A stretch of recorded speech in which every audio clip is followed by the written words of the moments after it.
huge. Oh. Okay. Well, damn. All right. Okay. All right. You didn't even let me believe. Yeah, that was just like 2v what? You mean a double kill? Thank you very much. You didn't even let me believe. All right. Wow, Bowser just coming through with the double kill. Got the teammate, forced the 2v1 situation, but Bowser did not care. He's swinging for the hills, and honestly, he knows how to stock tank, and he knows how to take those stocks as well.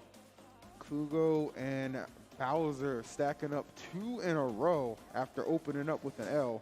Kind of got a little close to taking another one there, I'm not going to lie, but they were able to pull that one back and make. But still, man, that was very competitive from all our participants involved, so good stuff. Yeah, honestly, just came down to the wire there. Just the mid game was such a push and tug, right? And then once it came down to the final stretch, they forced a 2v1, and then right after, smack, Bowser with the double kill. That's what it was. Very exciting ending. That's what it was, that 2v1. That's why I was kind of like, oh, well, this actually might happen. Like they could actually lose again. But nah, he was just like, I'm just going to put a stop to this right now. So. Yeah, so Bowser coming through here, 2 Ws, 1 L with the team. So I love the team play. We saw the red team just really swing for the hills. I loved how they racked up damage. We saw that team combo as well earlier, which was really, really nice. Absolutely. All right. So momentarily, I imagine we will be hearing from them. I mean, at this point, it's almost like, well, what else can you keep telling me, baby? Yeah, true. But you know what? I don't have to speculate. We can find out right now. Alex. That question goes through my head every time I start talking. It's like, what am I? Hey, Bowser's up here again. Well, that one was actually pretty impressive. They forced a 2v1, and then you batted them away like you were a cat. Like, what was going through your head? Were you worried at that point it was a 2v1, or did you have it under control? I saw they were both on like red, so I was like, I could just hit them with one move and it's over. So I wasn't worried about it at all. I'm not like team combo made them. Oh well. Yeah, your pulse actually went down. You became very zen. You're like, I have everything in my hands. You were confident. You nailed it. Kugo, I'm seeing your gameplay evolve. I saw where you started today. You're knocking some of the rust off. Are you feeling more confident when you pick up the controller? No. I mean, that's what I'm talking about. That's the real stuff we get here at PAX Arena. We're taking all the BS. We're throwing it right out the window. The theoretical mask is off. How are you feeling going into these games? Honestly, I have a wonderful teammate right now. There was a point during that match where I actually forgot which character I was even playing and jumped off the map. But you know what? No matter how far I seem to throw the match, I got somebody that's right here willing to catch it. So excited to see if we can continue to make it through these rounds. Yeah, you didn't see it. Behind the stage, there's a guy with a trench coat and a big suitcase of money that said throw the game, and you're trying as hard as you can, but Bowser is too good. Is it becoming more real to you that maybe you're going to walk away with that trophy and the money? Yeah, hopefully. Again, we have a live BPM meter behind him. His pulse went down. He died legally for a second. He is so relaxed right now. I'm not. I'm the opposite of relaxed. I'm amped up. These games are just going to get better as we move on to the one-on-ones. But right now, we're going to move to our 1-and-1, who are 2 casters. Back over to you guys.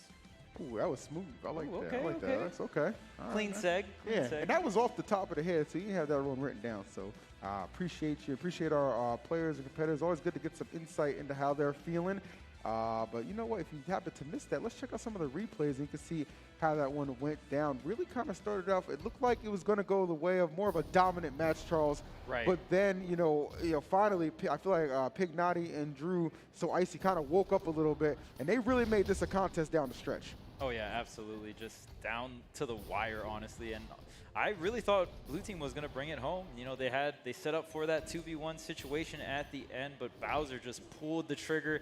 And right when he pulled the trigger, they're just standing next to each other. So that's always a plus. See ya. Yeah, he just took care of business. And you could see that Kugo was pretty surprised when he actually lost his stock. He was like, oh, dag, like I completely just missed the side of the stage. I'm done. And then your boy Bowser was just like, don't worry, son, I got it. I'll clean it up, handle business. Yeah, Kugo having the clutch teammate, let's go Bowser, and just bringing that home. So it looks like we got one more 2v2. Yep, one more 2v2 match here, and then we'll be getting into the singles matches. We'll see if Abdallah can get the 3-0 victory in the doubles, man. That's a lot of points. I mean, at this point, it seems almost, it's almost like Thanos, bro. It's inevitable. You know what I'm saying? Like it's the 5-peat's inevitable. I'm saying, bro, just kind of coming for you. It wouldn't surprise me at all, but I'm never one to sleep on competitors. And I just happen to be a big fan of Mac and Cheese and Failboat. Those are my homies. So Yeah, and I honestly like how they just play doubles. I think this team will give Team Orion the most run for their money. So definitely looking out for this team, and I definitely think it'll be a lot more competitive than other people think. You know. all right, we shall find out how things go. It's going to be a good one. I'm really tempted to just start calling them Team Nintendo again with the shirt and the jacket combination, which it just seems to just kind of work and match so well. Yeah, we got the Super Nintendo and the N64. So shout outs to that. The drip is on deck. There you go. Can't go wrong. And then on the other side, We got the fist bump handshake what happened to the specialist. strawberry? Yes, Failboat? You took the yes. strawberry off the hat? Yes, handshake, fist bump. They already see. They got it. They got it. Yeah, I was definitely a fan of the strawberry on the head, but I understand it might be a little hard to play with the strawberry on the head. It might not be aerodynamic. That's what I'm going to say. It might not be aerodynamic enough, but let's go ahead and get into it. Looks like we're set. I should be all good to go. Maybe a quick little button check. Seems that is kind of like the theme of our event. What up, crowd? Give me a wave. Ooh, let's see some waves from the crowd. It looks like these chairs are filling up. We've There been we go, chilling the these homies. chairs I've the been entire time. You see, the thing is, people didn't believe us when we were telling them you could just come sit down for free and enjoy the event. Everybody thought they had to pay for it. Look at these two with the double esports pose, arms just crossed. Serious business right Yeah, there. You same, already brother. know. Oh, we got some waves. We got the waves. They said they were having none of it. Love it. Yeah, man, but shout out to the crowd. Hope you guys are enjoying your PAX. Hope you're enjoying PAX Arena and just enjoying your day in general. Because this is definitely, oh, this man is enjoying a nap. My man said, I'm asleep. Oh, he's back, no. he's back, he's back, he's back. He's back. He's back, he's back, Aboard, he's back. aboard, aboard. Hey! Hey! My man. My man waiting for some guilty gear. I'll say. Wake me up with guilty gear. My Start, man bro. was chilling. Love it, bro. But that just goes to show you how comfortable those seats must be. Oh, absolutely. There And it like is. TK was saying earlier, you can line up 3 of those. I'm telling you, bro. Take a little nap, you know what I'm saying? Get comfortable, come on down. We got no problem with it. Again, back to the stage. See the nice hardware. Somebody's gonna take home a couple medals. For anybody Kinda a not lot. first place, I'm pretty sure. Make sure that trophy is exclusively reserved Yeah. for first place. Bro, imagine getting that thing through TSA sometimes. That's the thing that. Excuse me, kind of a winner. Yeah, coming exactly, through, you bro. know what I'm saying? Like I don't check. We don't check winning items like this. You know what I'm saying? Like that's exclusively with me. All Wait, right, actually, you hold think on. we're gonna One- get one of those medals? 5, 6, 7, 8. Oh, you know what? There's 8 medals too. So I think first place gets a uh-huh. medal and the trophy. Ooh, the Oh, double damn. whammy? Okay, Okay, I like that. okay. 2 trophies, lots of medals. You know, one time I wouldn't mind foregoing like any kind of compensation for an event. Just give us a trophy for casting. That's, I mean, You know what I me and mean? TK were talking about earlier, man. When are we gonna get a medal? I'm saying, like, I would not be Need some against medals. that.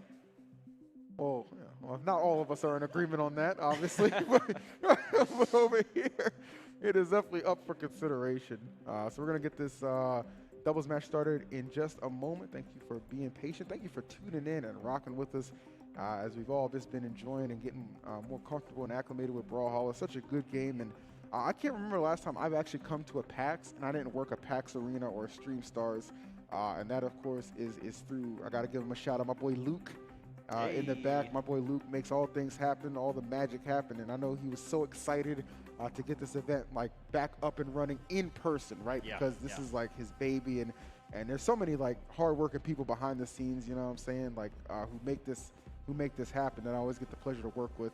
So I just, you know, it's always the unsung heroes in the back that aren't on the screen that I always want to show some love to. Yeah, absolutely. To help us hold this down. But it looks like the players have at last selected their characters, 2v2 style. Yes, sir. We got Orion, Wushang, Orion, LOL, and a Queen Nai. The double Orion. Team Get Orion. used to it, Oh yeah. because it leads to victories. They have not taken a single L in this doubles format. Oh, sir. So let's see if the blue team can change that up. Queen Nai and the Wu Shang.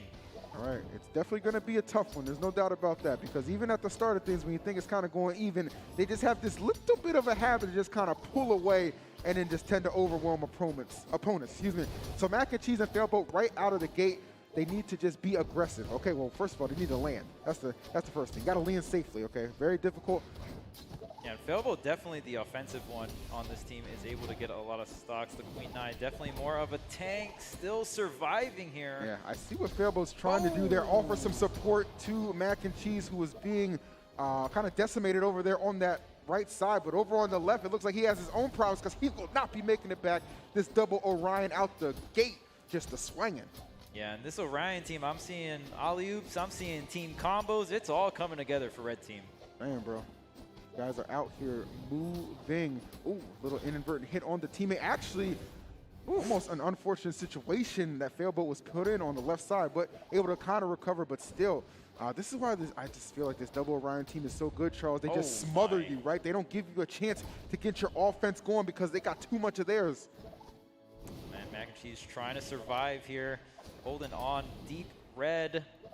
Can you make it back on a stage? Oh, answer is no. What an angle to just lose your stock from. So both Orions still sitting pretty certain, healthy. 3 stocks apiece. Queen Nine down to her last one. Oh my, okay, he was trying to some shenanigans. We trying to get a combo video going? What's going on, Team Orion? Playing the symphony right there, take him to the top. And right now, honestly, just the movement and just, man, it just feels like the red team is all over the place and they're getting the hits. That's what I'm seeing. I see that bomb right there kind of threatening. I'd love to see somebody just go for that bomb. I think that'd be kind of cool. Oh, wow. You are completely cut off, sir. Are you, is red team going to come in with the 6 stock? I would. At this point, I'm not going to put it past them. Like, this has just been an offensive flurry that we have yet to see a performance this dominant. Oh, my goodness. All right, Failboat coming back. Oh, my goodness, but Mac and Cheese, please. Oh, man, and so is the comeback real? Is this going to be a 6 stock? It looks like it, honestly. Don't be the one on the receiving end of the 6 Failboat. stock. Come on, Failboat. I need Windboat. Can I get a stock? I believe it. I want to believe. But he's got 2 Orions who are clearly bloodthirsty for this stock, as represented by that crimson armor that they have donned for this battle. Oh, man. Still trying to get a hit. Oh, almost, but not enough for the pride. I know, this is so wild, bro. We actually might see a 6 stock. Would be something to behold. Wu Shang in a little bit of trouble. Off stage right now. Oh, okay, went for it. And anytime that they get somebody off stage, they are going to push the tempo. Oh, that Sig might have clutched it for him. Yeah, and look at just the control coming out from red team. I mean, I love the positioning. Wu Shang just can't get an opening. Failboat trying to get any hit, he needs weapon, to get, oh anything. My God, bro, he needed to get a weapon. No, he needed some hope, bro, because that was the only thing that was going to help him in that situation. A 6 stock from Abdallah and my man Heath. Yeah, Abdallah and Heath came in with the fire that game, man. They just totally dominated. Didn't lose a single stock. So, yeah, that's 6 stocks on deck, and damn. Pretty good. They're pretty good. They're pretty good.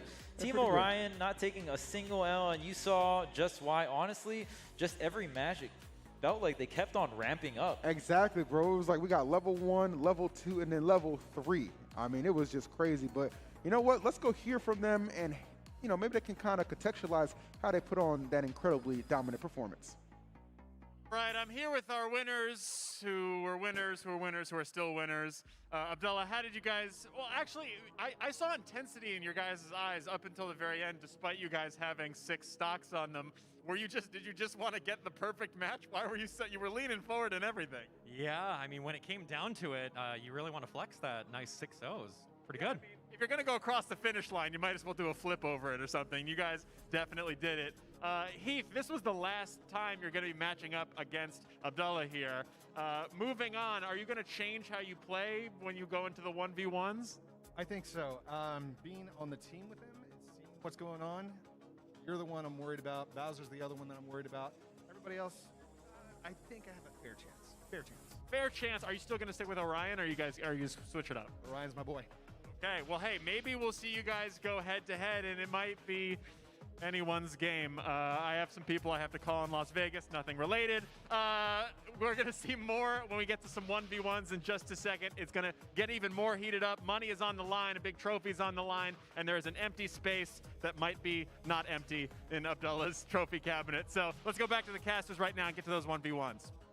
All right. Thank you so much, Alex. And, one thing I will say, just after watching them perform so well together as a doubles unit, the rest of the competitors are lucky that this is actually decided in 1v1 and not doubles, because I think that I don't see that team going down. Take a look at some of them replays right now so you guys can see, again, why we speak so highly of this team combination. Again, Mac and Cheese and Fail both the absolute homies, but the teamwork was not quite enough to endure as they were on the receiving end, Charles, of what would result in a 6 stock. Yeah, even this early, they're both in the yellow, but honestly, right when it started getting down to the nitty-gritty, they were not getting hit, and they were just doing all the smacking, all the edge guarding, and they just controlled so much area. Yeah, I mean, it was just like, it was a textbook example of just how to play the game, or in a sense, at least from a doubles perspective. So, again, big ups to them accumulating some good points there and really just kind of raising their standings, for seeding into that single elimination bracket, which we have been talking about, which we have been teasing, which I know a lot of you are salivating to kind of get to and really kind of, see like, okay, well, how is this going to go down? Is there a potential for any upsets at any parts in this? Who are we going to say is really going to potentially meet in the finals? Everybody has their picks, their speculations, what is to be. But again, I can't stress it enough. When it's single elimination, nobody is safe. Take a look at this leaderboard right now. You see Abdallah has taken first with a 5-point lead over Bowser, who's finishes second, 25. So there's your top 2 right there. Heath Haskins, Kugo the Mighty, Mac and Cheese, Please, Failboat, Pignati, and Drew So I Say, rounding out your bottom half of those standings. So there you have it. Yeah, wonderful standings here. Heath, honestly, I'm going to ride all that momentum, maybe take a few pointers from Abdallah. They both played the same characters as well, so maybe he learned a thing or two to take into that singles bracket. And since the singles bracket is single elimination, there's a, I feel like the other formats, like, well, you're going to play X amount of games, right? Yep. Like, no matter what. But the singles format, it is one and done. So the pressure's on there, and I wonder what we're going to see come down to the wire. I mean, look, it's easy to say Abdallah versus Bowser. I think that's what everyone's kind of thinking in their mind. But I'm thinking when we get down to our final 4, it's not going to be so cut and dry. I think it's not going to be so cut and dry. I think players are going to be tested. Nerves could start to kick up. And we get that close to that prize money, let me tell you something. It'll get you shaking a little bit. But, guys, you go ahead and keep it calm, cool, and collected. We got single elimination on the other side of this break. More Stream Stars here at PAX Arena coming up.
Hey, what's up? Welcome back. I think we're on. I can't really hear myself, but I'm assuming we're on. So what's up, man? Welcome back to the 2 Packs Arena. We're gonna get into it now. We are into the nitty gritty. It is 1 versus 1. Hey, it's gonna be nice, man. So obviously, I think at the top of the one-on-ones, we're still looking at Bowser and we're still looking at Abdallah. Yeah, But I mean, hey, man, there could be an upset somewhere in here. You know? Yeah. Especially if we're doing like single elimination. I believe it's best of 1 as well. So definitely a lot of things can happen in a format like that for sure. And we're really coming down to the final stretch. You guys have seen free for all. You guys have seen that 2v2 action. Now we're getting down to the nitty gritty, the 1v1 single elimination, man. Yeah, man. And I think up there already is indeed Abdallah. So, you know, the 4-time, but we've been saying 5 times. He's actually 4-time. He's going for his 5th. Okay. And so maybe I'm just telling the future. Maybe like it is going to be the 5. He will be the 5-time champion. I just called it a little too early. That future sight, though. Yeah. Which, and they call me the Damas. Anyway. I don't know if I'm on the right stream to say the whole thing. So we'll just go ahead and call it, leave it right there. All right, man. So I see an Orion. I see a Scarlet. Yep. Obviously that Orion's coming from Abdallah. But like the Scarlet, Scarlet is another one of those characters that hits super hard. Like if you're looking at the stats right now, look at that force. That first stat, that is 8 force. That is a strong character. Dang. So on the other side of things, though, she's not the strongest. But who cares? Like with her, all you're trying to do is get like a couple. Get that one hit. Yeah, you're looking for a couple strings and then into a nice sig. Yeah, no, Abdallah is pretty much the only person that has not lost at all. Yeah, in free-for-all and in doubles, so definitely solidifying himself here. The only way I can see him not winning this tournament is an upset, so we'll see if the Scarlet can pull through and get this upset. Oh, psych. Gonna change some settings here. Okay, we're gonna remove some bots. Yeah, we definitely don't want bots interfering. Okay. Yeah, no bots. 1v1, but with bots. like actually, though. Here we go. So, Orion, Scarlet, holding it down. Okay. And in this game now, the thing is, now that we're in singles, I feel like Abdallah's gonna play a little more aggressive. And this man is getting locked up. That is not. I just want y'all to know who is watching. That is not a real combo. Not that whole thing. But he is getting locked up by not pressing any buttons. And honestly, you can tell right now that Abdallah knows this man does not know what buttons he can be pressing. No air dodges are coming out, and so he's gonna take full advantage of that, and thus body this man. Yeah. Oh, there's the jump. We out. Not getting that on me twice. Okay, switching it up with the. So you got it, but you have to air dodge out of that one. Like so, from the side hit, the side light, the double swing, into the down light, the kick ups. That's not a true combo. So like that is a true combo right there, though. So good stuff. So like you're supposed to air dodge out, but the thing is, most people will start reading that air dodge and still get the full conversion anyway. But Abdallah. Definitely showing why he's #1. Oh, yeah, absolutely. And even without a weapon, he's just stalling it out. And he picked this weapon up. Yep, so we got the Rocket Lance Ditto here. They jousting. Okay, from the air. Ooh, Ooh, okay. Wait a minute. I got some combos too, man. All right, man, just for posterity's sake, get one. Get one for the fans. Get one for the fans, bro. For the fans, man. Oh, here we go. Wait, okay, no! Not like this. Kugo the Mighty, no. Oh, man. He was looking a little mighty there at the end, too, man. He was definitely starting to get some hits in there, but just unfortunately did not touch that wall, so was not able to refresh his jumps, man. It happens to the best of us, though. I've definitely missed the wall myself. So, yeah. That's going to be a W for Abdallah. He's moving closer and closer to the victory of becoming the 5-time champion and not the 4-time. He's going for 5th. Can anyone stop this man? Abdallah has just been stacking W's one after another. Doesn't feel like anyone can stop him. Bowser couldn't stop him in the doubles format either, man. It's been looking rough. All right, man. So let's go ahead and hear what Abdallah has to say for the 19th time today. Hey. Let's go over to Alex. Ooh, my heart is pounding, guys. That was a nail biter if I've ever seen one before. How do you think you did, Abdallah? I think I executed my combos perfectly. There you go. Keeping it to himself. Love to see it. I was like, all right, match is starting. I can go quickly run to the bathroom. And I heard, match is over. And I was like, okay, and quickly backpedaled. Super fast. Do you think there's anything that can stop you today, barring your controller disconnects or a meteor comes and strikes just you or anything like that? No, unstoppable. Unstoppable. He's throwing the diplomacy out the window, and he's going full evil Superman. I'm sure he had a name. I forgot the arc. Is there anything that we could do? This is just research for PAX Arena Stream Stars that you would lose. Any other type of game? No comment. I don't know. Yeah, we've done like everything. There was one where there was just 3 different Nintendo games, and you won at all of them. Is there any game that you are not an RTS maybe? How about Mario Kart? I'm terrible at Mario Kart. Okay, if anyone's listening, throw the idea of Mario Kart directly. A foot race? Is there something that you would probably lose? Nothing? Nah. A spelling bee. I'm pretty good at spelling.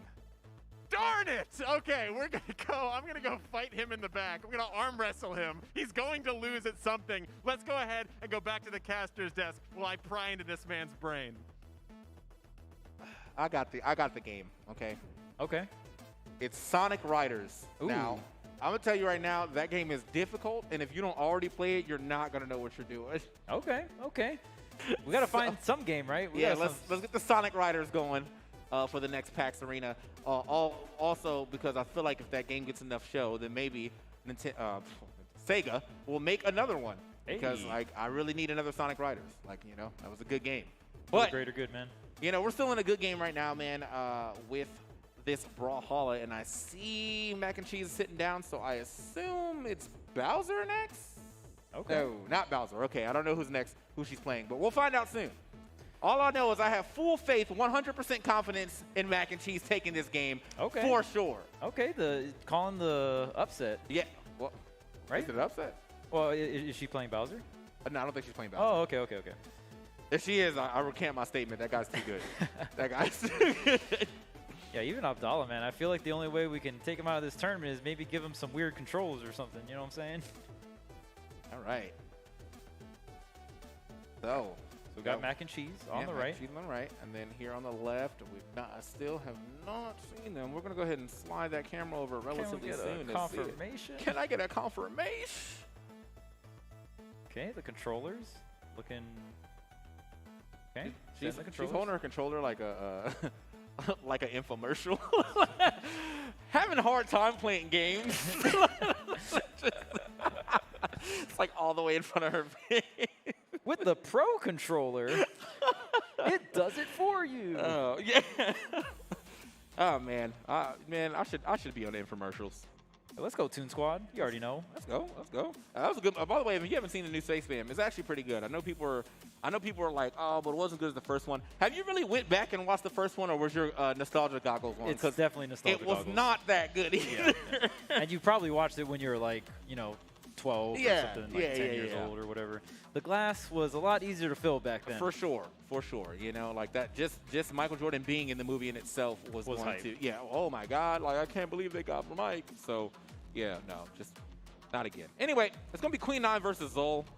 That should be a pretty good match. I think it's interesting because you have a lot of force against a lot of defense. Right. So, because they're almost even. You have 9 force on Zol, and you have 8 defense on Queen 9. 9 force. Yeah, he can. In this game, you have stances too, so you can swap like one stat into another stat, and so he can go 10 force. Dang, if you want to go all in. Yeah, if you want to go, and like that's honestly, man. When I was playing ranked and I was cheesing, I would do that. Just yeah, why 10 not? force Zol, why not? Every hit's gonna hurt so much. That's cool that you got the little customizations. You know what I mean? Add a little flavor, add more, and I mean that's the thing about any fighting game. You always got your own play styles that you can do, and even just like slight customization stuff like this always makes it nice. All right, so looks like we're getting into the stage picks here. All right, and one thing I did notice as we're going through all these different formats, the stages are getting smaller and smaller.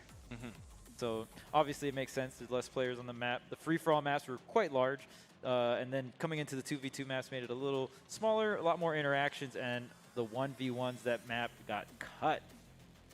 All right, man. So, yeah, no, we're actually back into the real rules too of striking. Oh, we are striking. Yeah, we are striking down to the stage that we want to play. So it looks like we're going to Crystal Temple. Okay. Look like a double platform layout here. Yep. Very small stage, and yeah, Yep. even just the way the walls are too, in terms of like how far they drop, definitely matters in this game, right?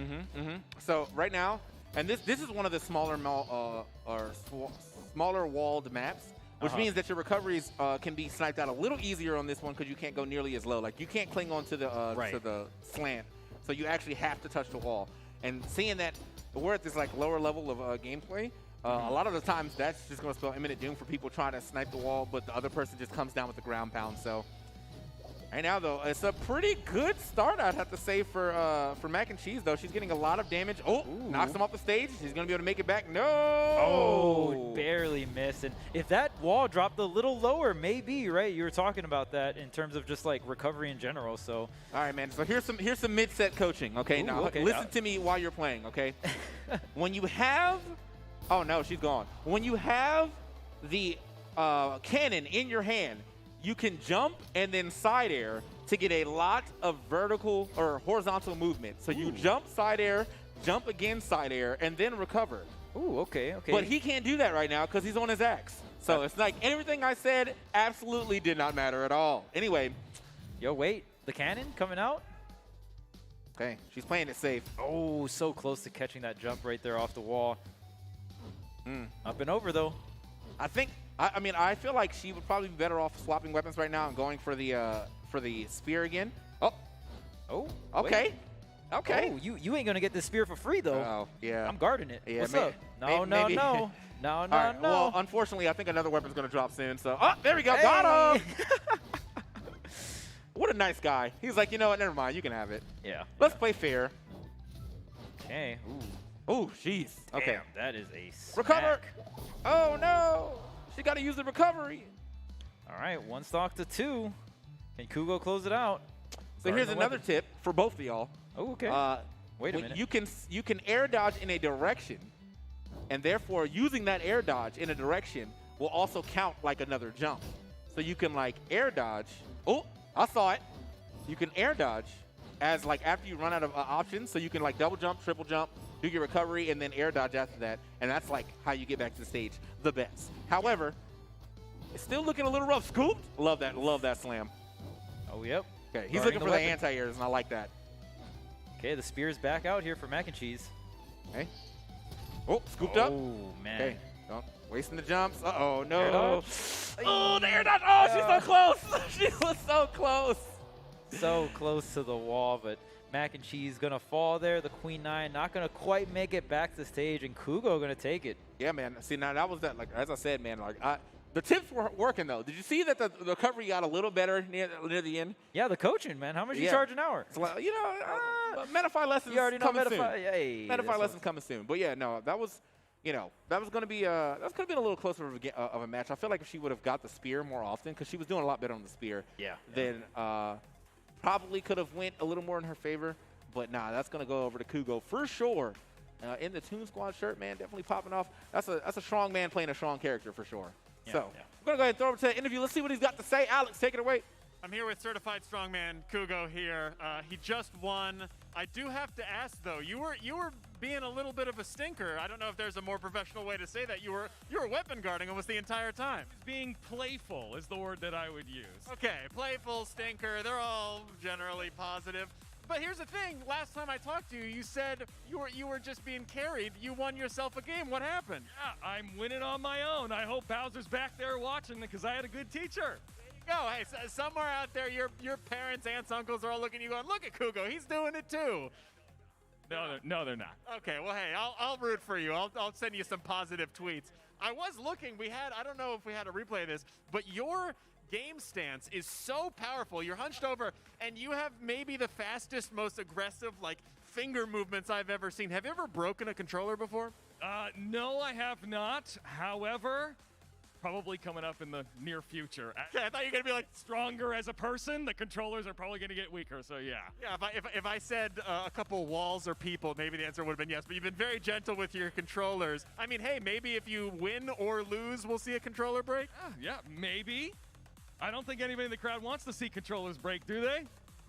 All right. Hey, mutually assured destruction. Let's do it. I'm going to get some tips on how to build my lats backstage from this guy. Let's go back to the casters for some more 1v1s.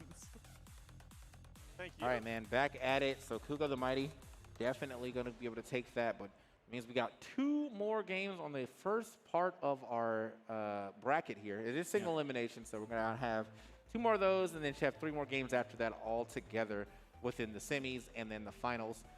So, we haven't seen Bowser yet, but before we get to see him or whoever else is playing, let's go ahead and check these replays real quick to see how the action went down in that last match. So, unfortunately, some ill-timed recoveries, but after I have given some nice tips here.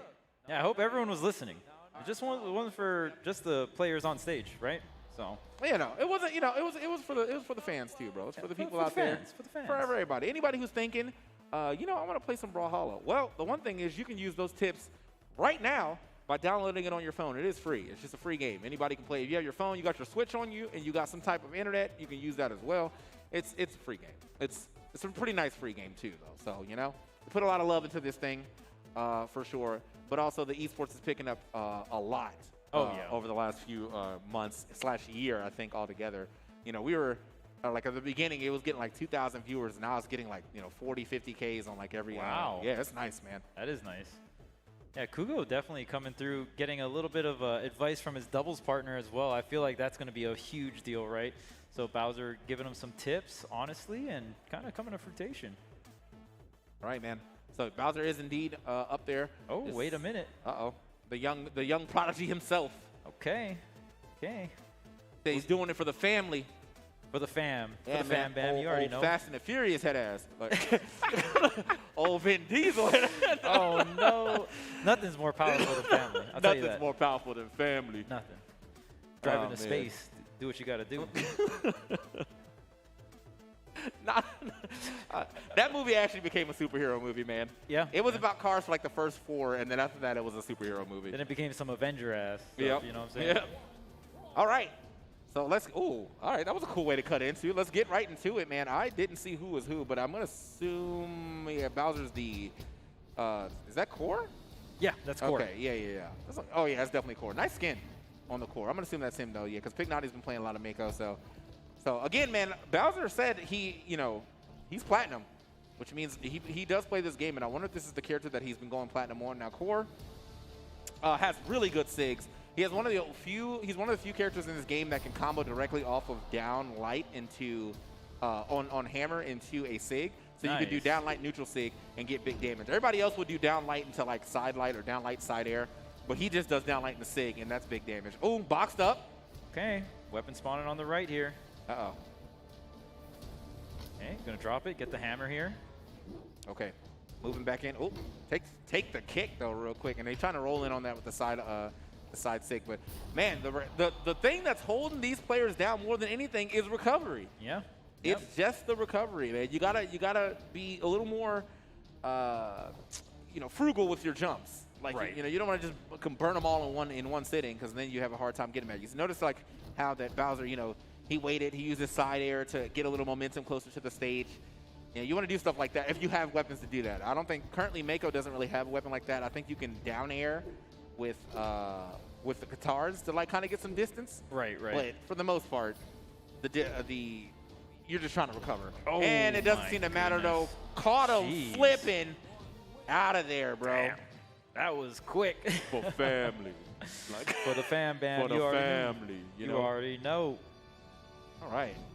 Man, what a dominating game right there coming out from Bowser. Kind of what we expected. Yeah. But honestly, the recoveries were on point. I love the weapon juggling as well, knowing exactly when and where to use those weapons. And honestly, just like knowing when to use the exact right resources off stage seems so important. Yeah. So like that's the thing about this game too, is like, because if you can burn all your jumps super quickly. Like you can burn all your jumps just like in Smash. Like if you double tap jump, you can get like no height on your first jump and then immediately burn your double jump. But you can do the same thing in this game by burning all your jumps by just smashing the button. So like that's what's happening with a lot of these players that are kind of like panic jumping or whatever. But no panic on the side of Bowser. Let's see what he had to say about that last match. Alex, take it away. Here with the man, the kid, the king. We got Bowser here yet again. Not getting tired of talking to you. Always some good insight. How was that game? It sucks that he has to eat versus 2 of his stocks, but it was still fun. I'm always like, I just toss it up to you. It's like, he's going to say something nice, and you did. I mean, it's a bummer. You wanted to have a better fight. I mean, looking forward, you have one big match, which I think we all know what it is. Are you staying focused on that, or you taking each match at a time? I'm going to take it each match at a time since who knows if I could even get there. So I'm going to focus on my next match and go with that. When you came here today, did you think you were going to make it this far? Were you like, hey, Mom, you should probably get some waters and then be close to a bathroom because I'm going to be here all day. You're going to want to get pretty situated. Or did you think it was just going to be fast and you're out? Or how long did you think you were going to make it? Well, one, I didn't even know if I was going to be able to play since I'm an alternate, so... This is fate! You weren't even supposed to be here! Wow, the stars aligned. Look at that.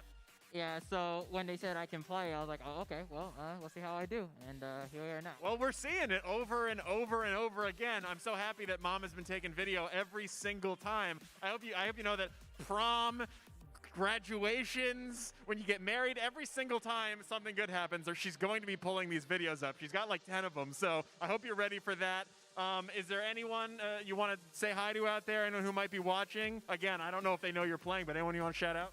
I want to shout out to the boys, my best friends, the Bean Group. You guys are amazing, and to everyone on my YouTube for watching to this. All right, there you go. He's got a YouTube. He's got a supportive family. Does your mom, is she excited that you're playing games and good at games and stuff? Yeah. She's shaking her head, yeah. I mean, she's shaking her head, yes. Well, this is what we call in this industry a segue, because I got a note. This is actually very exciting. We have the Coalition of Parents in Esports, which is a nonprofit founded in last year, actually.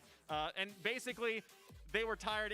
It's a nonprofit. They were tired of the negative stigma surrounding gaming and kids playing gaming and parents then saying, being negative to their kids playing games. So it's really awesome that your parents have a great relationship with you in games. But we actually have the CEO and founder, Chris.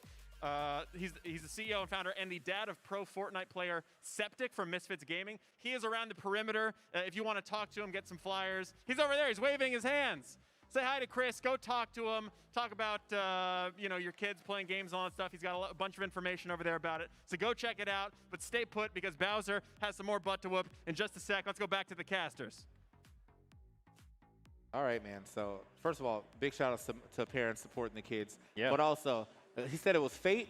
Nah, it was family. You know. There you go. Big shout out to his mom right there, hanging out, getting all the videos and stuff. But nah, that was family. He got here off of family.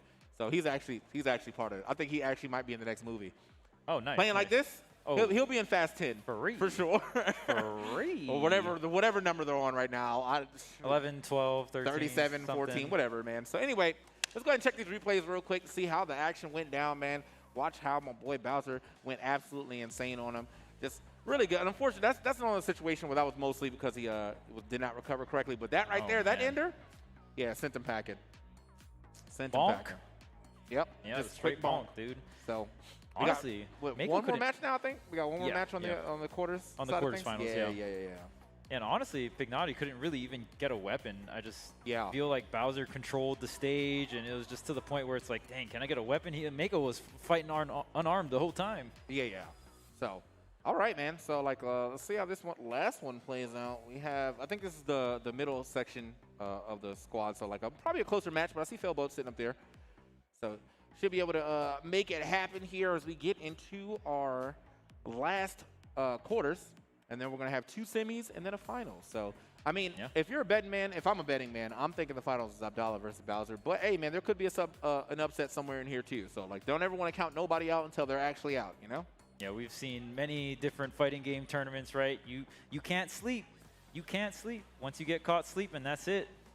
So, definitely got to be careful if you're Abdallah and Bowser. People are hunting. All right. Oh, man, this is the good thing about singles or ones is that it's much faster to set up. Yep. So. Yep. The setup's going to be quicker. Just 2 players instead of 4. You already know. And even the maps too. Definitely been enjoying some of the maps. The striking system. A lot of the singles map seems really refined in terms of just balance in general. So really been fun watching. Yeah, man. So looks like Wu Shang and Orion are the picks here. Wu Shang and Orion. Okay, so we already knew the. Well, wait. I feel like I was. Oh no, I was expecting this Orion. He was playing Orion earlier. Right. So. The double Orion team. Yeah, the double Orion team. Yeah, so yeah. this is gonna be what Heath Haskins. Yep. Versus Failboat. Failboat versus Heath. Let's get it. Okay, Right. we've got a little interesting map here. We've got a little split down the middle with a single platform. Hey, weapons are coming through. All right, so yeah, it's another one of those maps that isn't really used too much in singles anymore, but it was a singles map once at some point in time, so still usable here now. You know, we don't got to play 100% to the T of a tournament. But listen, this could be an upset though. Look at Failboat's points to Heath Haskins right now. Failboat at 12, but Heath Haskins at 20, and just being able to beat Heath Haskins right here would be big for his points. Oh yeah, because then he gets another chance to potentially get even more points to him. But it really depends. You can see he's kind of patrolling that ground right there. Both these guys trying to find themselves a ground pound. Ooh, side sig. And both of them using the same weapon too, so definitely going to be going for similar setups here. Up and over. Ooh, okay, just barely made that back to the side, but Heath Haskins now putting the hands on him with no weapon involved. Dang, yeah, he definitely put the hands on him. Literally, like that haymaker right to the dome right there. Ooh, side sig not going to connect here. Up and over though. Trying to come down. Ooh, nice. Actually, not sure what stake he was charging right there. That might have been neutral because I know down stake is like he stands on the pole. Right. But here we go. Ooh, uppercut. Nice catch. Yeah, and Failboat definitely, in terms of like how he likes to take stocks, a lot of the times I see Failboat taking those stocks, it's off the top. Yeah, that was. I mean, that was smash skill coming in. Like that was a jump read. Yeah, yeah. You're jumping over me, I'm right there. Got the hitbox on deck. Okay, hold up. How's this neutral air beating out the ground pound? But I think it's mostly because he's hitting on the middle. Like if he was hitting the side of that ground pound, it probably wouldn't have traded. But he's hitting directly where the body is. Yeah. So it's working out for him. That ground pound's going to find his mark, but. Uh-oh, okay. Here's the punish on the side sig, Face though. down. Yeah, nice little. Okay, watch yourself. Ooh, wait a minute. No. Where are you going? Uh-oh. I don't know if he can make that. Yeah. Abort. I think his best option or his best chance would have been to try to drift a little closer to the middle and go up the valley. But, yeah, not going to be able to grab that slanted wall. So that's going to be out. He's going to be out of that second stock as well, while Failboat looking pretty strong right now. Okay. Yeah, honestly. Ooh. Okay, getting the jump. Oh, off the backboard, though. Doesn't capitalize, though. Okay. There we go. Stock taken right there with the recovery. Finally finding it, but it is a little unfortunate that he did drop that second stop. Just takes that one to the dome like, oh, there. Think. Like. Yeah, whatever. I eat those. All right, so, I mean, Failboat's got quite a lead here, so Heath's got to dig deep here to get this this comeback going here. Okay. Man, we throwing it all. Ooh. Okay. Ooh, okay. The hands. Okay. Out of there. Double up. Okay, off stage. Ooh, okay, does get past here. Okay, we're calling in another weapon though. Okay. Okay, hold on now. This is Heath Haskins. Okay. Putting up a fight right now. Look at that, man. Barely took any damage on his last stock while being able to take two just like that. And now, okay, Failboat coming back in, trying to find himself a weapon. Managed to get it. Scooped. Yeah, the A hands little two-piece. through. Ooh. Ooh, okay. Wait. We're going to finish it? All right. Whoa. Drop that one right on the dome, Brian. Now, the thing about I feel like the Rocket Lance force on his ground pound is actually so strong, which makes sense, though. I mean, you are getting hit by boosters. So. Right. Heath in the red, though. He's got to be careful. Oh, barely surviving. Got to get some kind of damage here on the Failboat. Yeah, just not connecting. Yeah, man. It's definitely looking a little rough for him right now. Okay. All right, we're chilling. Got the spear diddle. Okay, we're getting some damage. Wait a minute. All right, so the damage is definitely more so on the side of Failboat, but Heath Haskins has done all of this on one stock. Yeah. Look at this. It's pretty much even now. Oh, Heath Haskins. Wait a going minute. up to the top for it. Doesn't actually get it this time, but Heath Haskins, man, still chasing him down. Oh, no, that could have been a grave mistake. However, throws his weapon away, too. We need something. Watch the bomb. Okay. Okay, Lance. Heath Haskins diddle. back on. Oh! Let's go. The spear works out for him. Heath Haskins did such a good job of bringing that back, but just unfortunately, man, it was too little too late. Yeah. Dude, how long Heath just didn't get hit for like the last minute or two, it felt like. Honestly, that comeback was so crazy. The strawberry goes on the head. The victory there for Failboat. Yeah, man. Got to give it up to Failboat on that one. It was definitely, it looked like it was about to escape him, but he managed to bring that thing right back and close it out right near the end. So good stuff to Failboat. Managing to make that one work out for him. So look, and speaking of Failboat, let's go ahead and just talk to him, man. Let's see what he had to say. Take it away, Alex. Here with Failboat, got the strawberry back on the head. Does that signify anything? Is this a victory thing, or is it good luck, or what? Or is you just like it? This is really cute. This is really cute. It is really cute. I don't know why you took it off in the first place. I was going to have a word with you.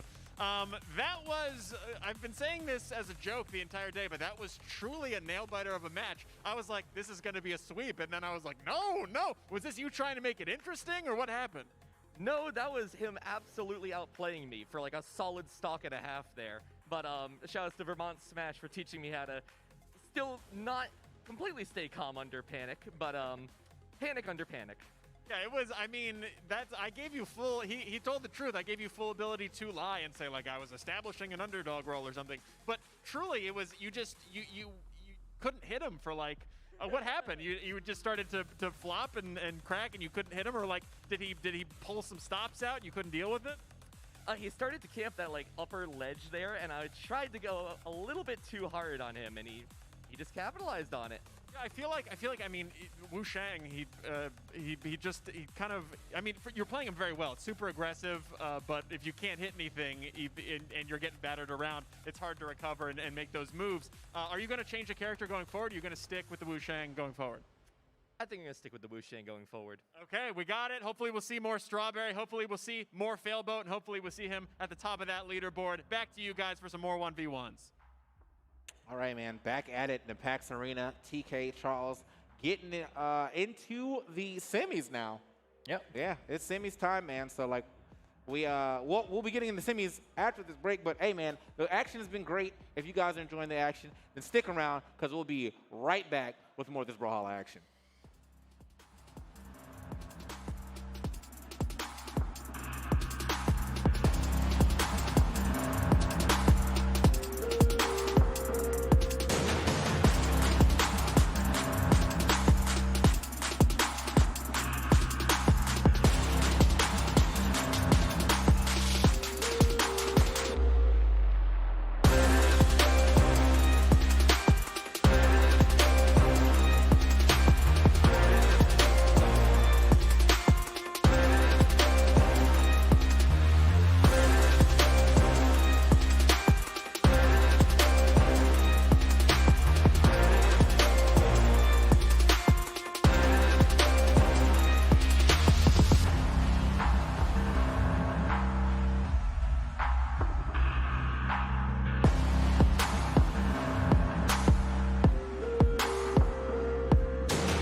right, guys, and welcome back to PAX Arena. We are winding down to the end of this Brawlhalla segment, man. We got 3 more matches for you. We're going to figure out who's getting into finals on these first 2 matches and then play that finals out. I'm TK, joined here with EE yet again. How you doing, brother? I'm doing fantastic. It can't be overstated enough how exciting this event has actually been. Like, I knew just coming into it when we opened up with the free-for-all action and then into doubles, it was going to be an exciting path to get to this 1v1 single elimination format to crown a champion. It just has not disappointed, you know what I'm saying? And honestly, we're kind of seeing those top contenders, well, unsurprisingly, have ended up in that Final Four area. As you said, TK, just 3 matches to go before we crown a champion.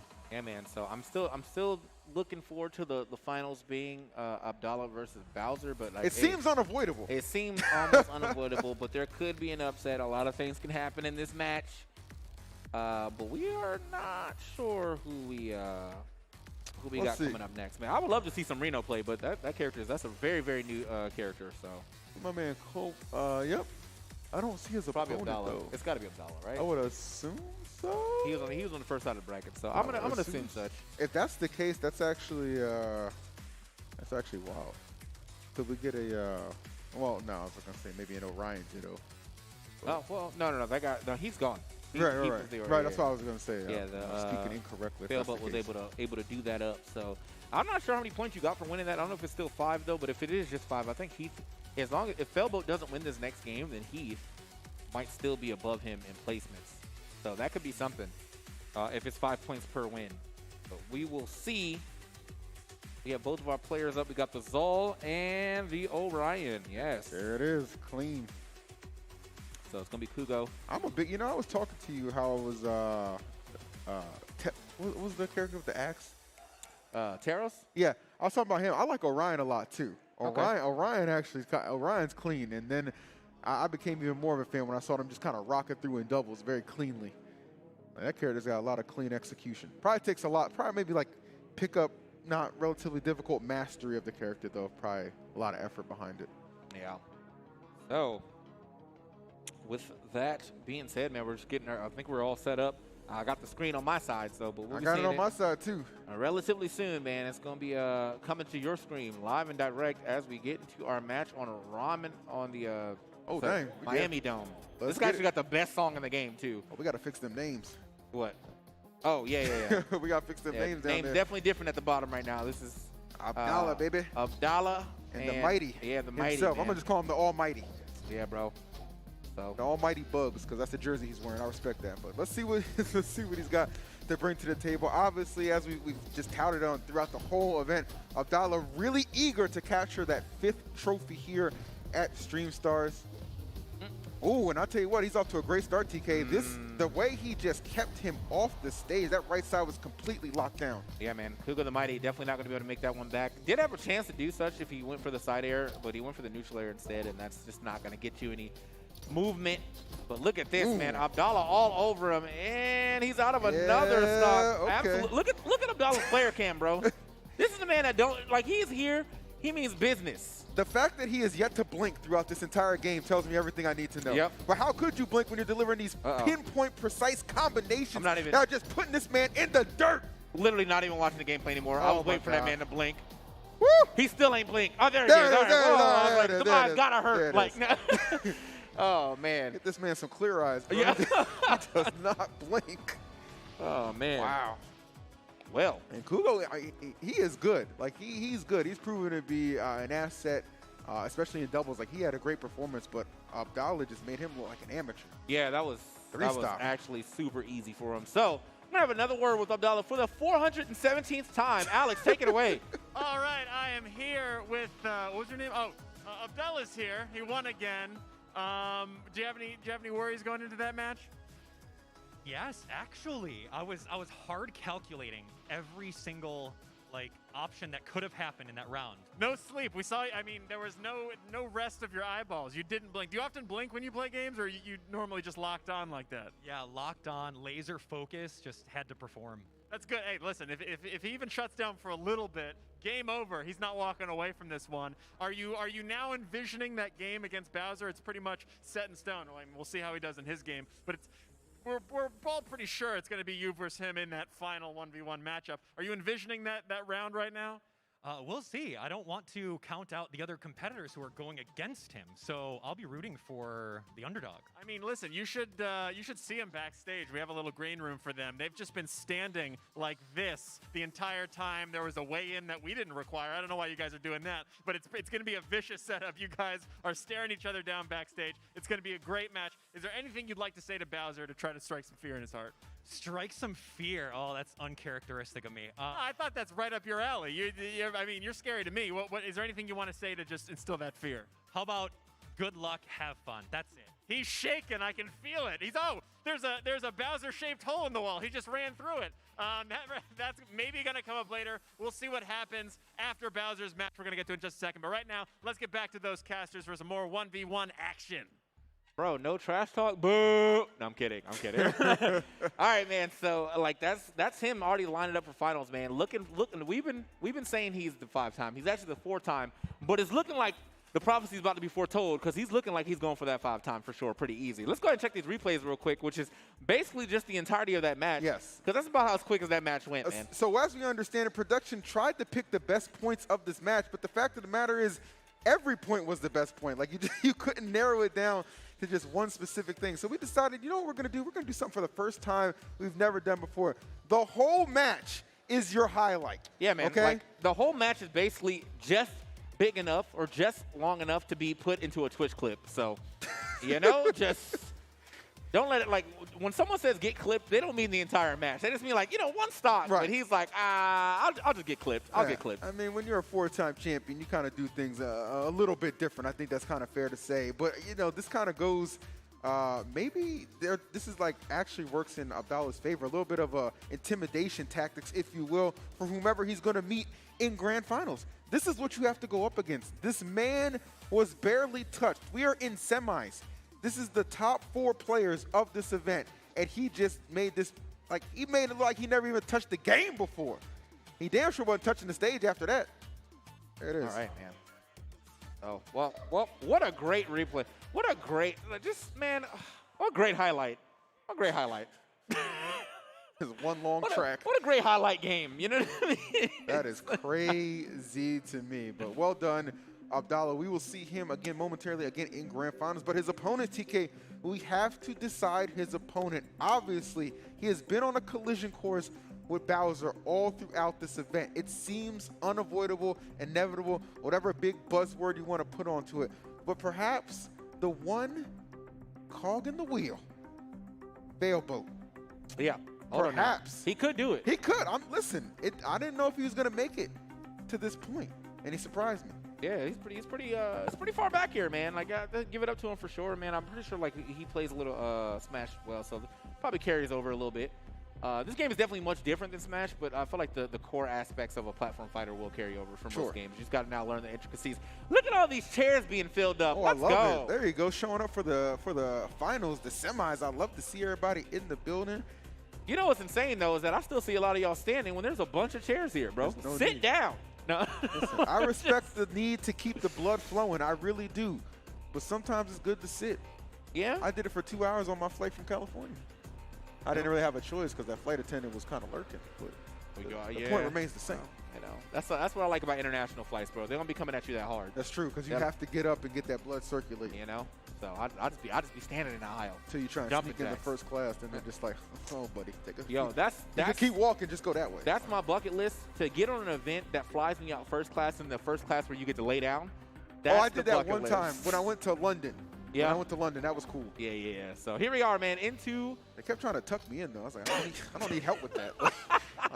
Anyway, Failboat might need a little bit of help because you know who he's going up against. My man Bowser, who has just been a dominant force all throughout this, and really just being one game away from grand finals. It seems almost impossible to stop him, but he's going to do his damnedest. Now, note, by the way, though, that Bowser swapped characters from what he was playing earlier. He knew the Taro Strat in free-for-alls and twos, and then he's like, well, now that we're playing ones, back to my main character. There you go. It's the core. He's out scooped and sent.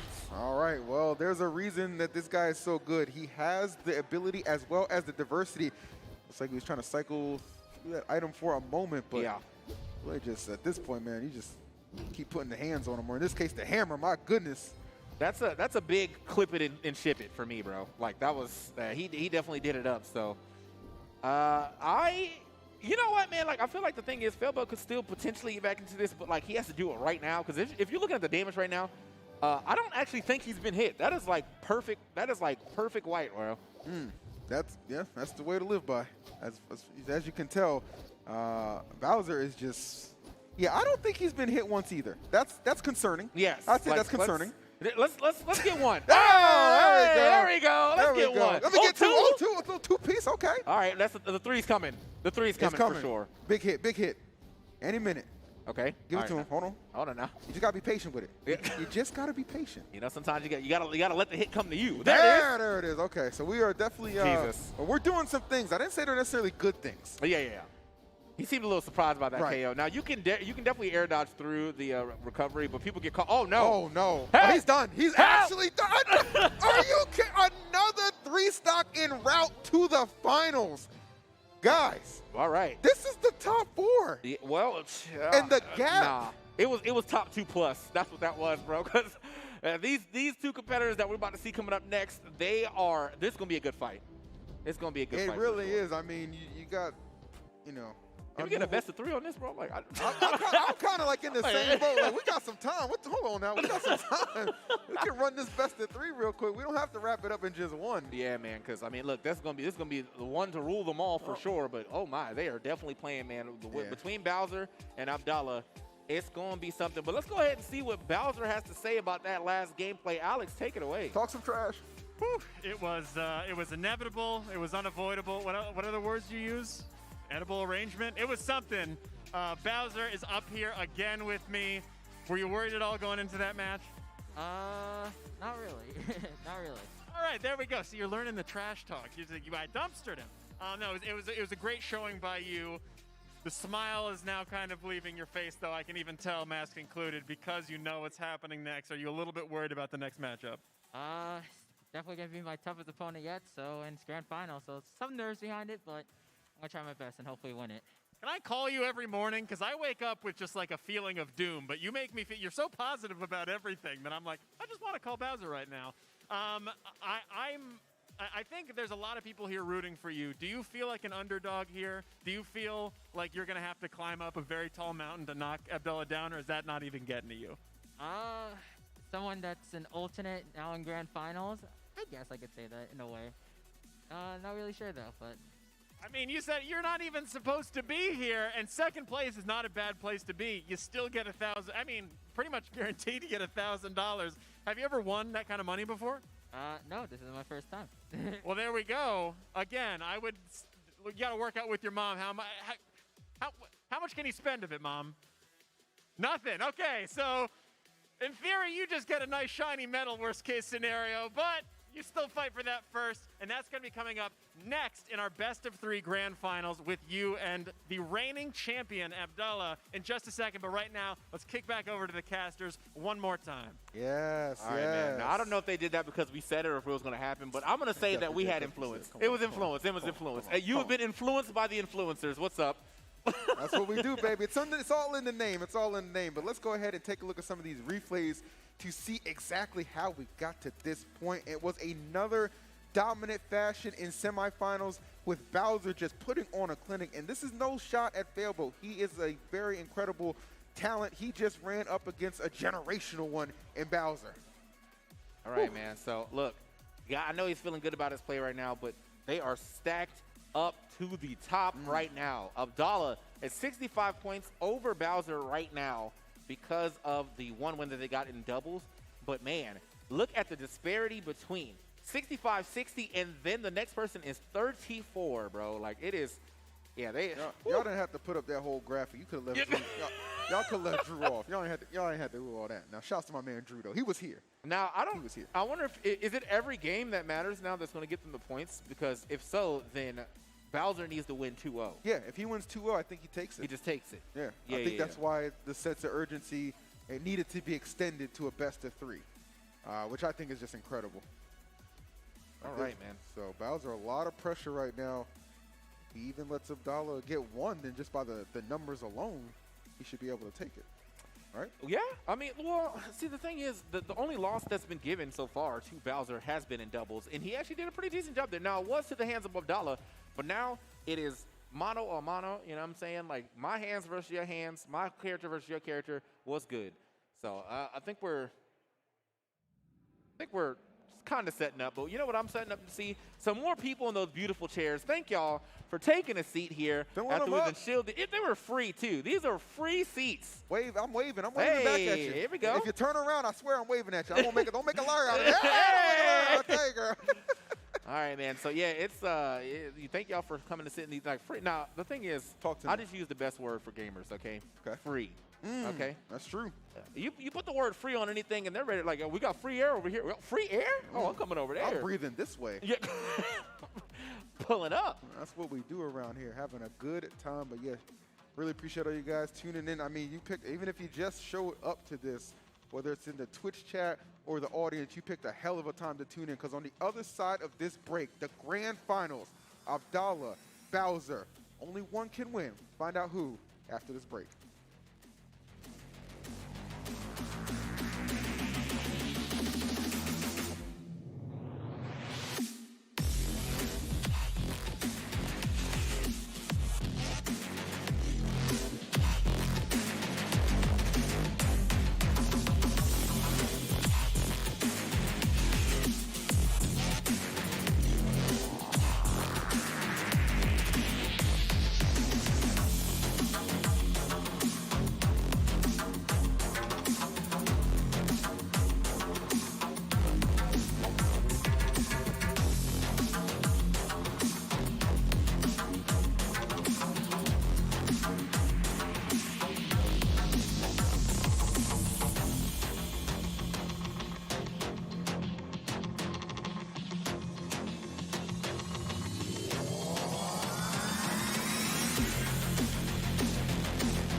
Welcome back to PAX Arena. We are on the finals of this here Brawlhalla segment, guys. We have the 4-time champion going for his 5th versus the new hotness, the young god himself, Bowser, about to take on Abdallah. This is gonna be, I feel like this is gonna be a nice little fisticuff right there, man. A little skirmish. I'm not even 100% sure on this, but I think Bowser was like, I don't know if he was like an alternate originally.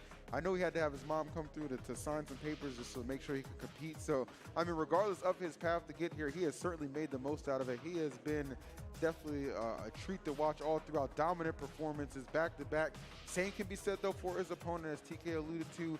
A lot of motivation can go in when you're going for that, that 5th win on the same stage. But the crazy thing is for him that I think is going to aid him a lot is the fact that because he's already won it 4 times, nerves clearly don't affect him. They don't get to him. He's very, like, that kind of, tournament experience really kind of goes a long way.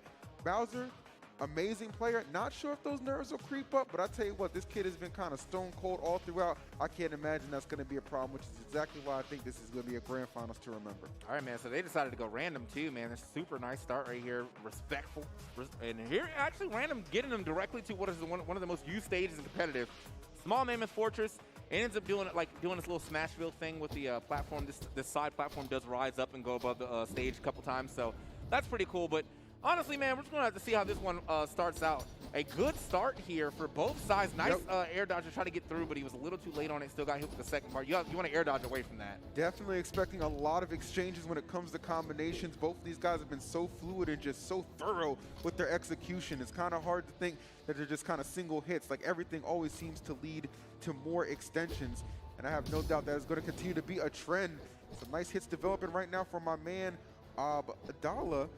Trying to keep that pressure and position on the ground, but oh my God, Bowser just bullied his way back, but maybe overzealous as he went off the stage, but still the offense continues, and that stock from Abdallah seems like it's in a little bit of danger. Oh, wait a minute, though. He actually stole a lot, and that was a great air dodge through, because if that would have hit, I'm pretty sure that was the stock. Now, they're jockeying for position right here, but I think, yeah, he's going to be looking for the stomp Sayer for sure. Okay, okay, never mind, scoop that, my weapon. Oh, he just ran all the way to the right side, like, I'll take that. Okay, hold on now. Boxing him up, Sayers, and that's going to be a side stick, and the FGC head nod as well. I like it. That was a good catch, too, because he saw Abdallah trying to just land and just catch him off guard, but he just kept stepping back to just be right out of the range and not allow him to get the follow-up he might have been looking for, and now looking to go on a big run. Hey, hold on now. This is the collision course we have teased all throughout, and right now, Bowser is just running through this wall. Yeah, man, he's like, look, you might have got that win earlier, but now it's just me and you. No teammates needed. No, sir. And he's doing it quite well with this core. Oh, he scooped up again. Is that going to be a second stock? Not yet, but he's recovering relatively low. I like that recovery, though. Kind of step back real quick. He's got to find a stock sooner than later. Seriously. This is looking rough. Just the fact that Bowser's just so comfortable just going off the stage, applying all kinds of pressure. Good hit with the lance. Not enough to seal the deal. Abdallah really needs to find a way to get this stock. His damage is just getting higher and higher. Spike ball? Maybe? No, I still live. That was a great recovery going that low. Yep. Oh, no! Oh, no, he bumped his head on the wall, too. It's all good, though. But, like, look how much damage he's already got onto Abdallah. Abdallah sitting in the deep red, which means he is super hurt right now. Okay, try to go for the gravity cancel down light there, or down sig. Unarmed, and that's almost enough off the neutral lights. That was just a jab, right, basically. Almost finished him off the stomp. Wow, okay, he is playing a dangerous game here. Abdallah, look, oh my, I don't know if I've seen it that red before, TK. Nah, that's man. Damn near purple. Yeah, okay, he's out of there for sure. That was, he's about to be in black. I ain't never seen that. All right. So, yeah, I mean, like, we call that deep red barbecue red, but it was a little further than that. Yeah, that was a little further than that. That wasn't Sweet Baby Ray's. Yeah, not at all. So here we go, man. The stock lead going onto the side of Bowser, who has definitely been positioning quite well. Look at that, just trying to trick out his opponent. Nice little combination right there with the down light to neutral air. Oh, scooped up. This is looking pretty rough for Abdallah. This first game one clearly going the way of Bowser, who just looks so in control, just chucking him off the stage. Will he make it back? Being very pensive, trying to pick his spot to land, but look, even with all that patience, still being harassed. And now the bomb maybe going to come into play. No, not quite yet. Hey. Hey, man. Oop. Boom, boom. Oh, big damage right Yeah. there. I like that. Get the nice little combination now. The thing is, though, he is still hurting, and he does have to get the stock off. Both of these stocks are in danger, but it's much more important for Abdallah to try to get it off right now. Oh, no, Ooh, not that. The yeah. gravity cancel directly into the hands of Core, and that's the first game going to Bowser. Okay. And he stood just, let's notice his positioning, always just kind of right out of range from what Abdallah's trying to string together, and that right there is why you see the 2 stock. So, again, this is going to be contested under best of 3. The first one, Bowser, taking care of business. If he 2-0s Abdallah here, that's it. That's all she wrote. Abdallah needs to get on the board right now. No ifs, ands, or buts about it. Okay. Nice little combinations, just getting those pokes in. Hey. Ooh. Trying to get in there. Whoa, watch yourself. So look, it's just look at the way that he's juking, man. Like, I gotta give it up to the way that he's juking. Like, he is. Oh, watch yourself. Nice. Yes, this is the thing. This is the thing about the gauntlets, though, is like that little, like, you see, like he keeps going for that side, like the uppercut. Yeah. Like, air dodging through that can be somewhat rough. Because like once you air dodge through, they're like still right back down on the ground with you, so you have to avoid the next mix-up, and that's what honestly what Bowser's really running at. There you go. Look at the turnaround right there to go ahead and get that good grab for the next side air.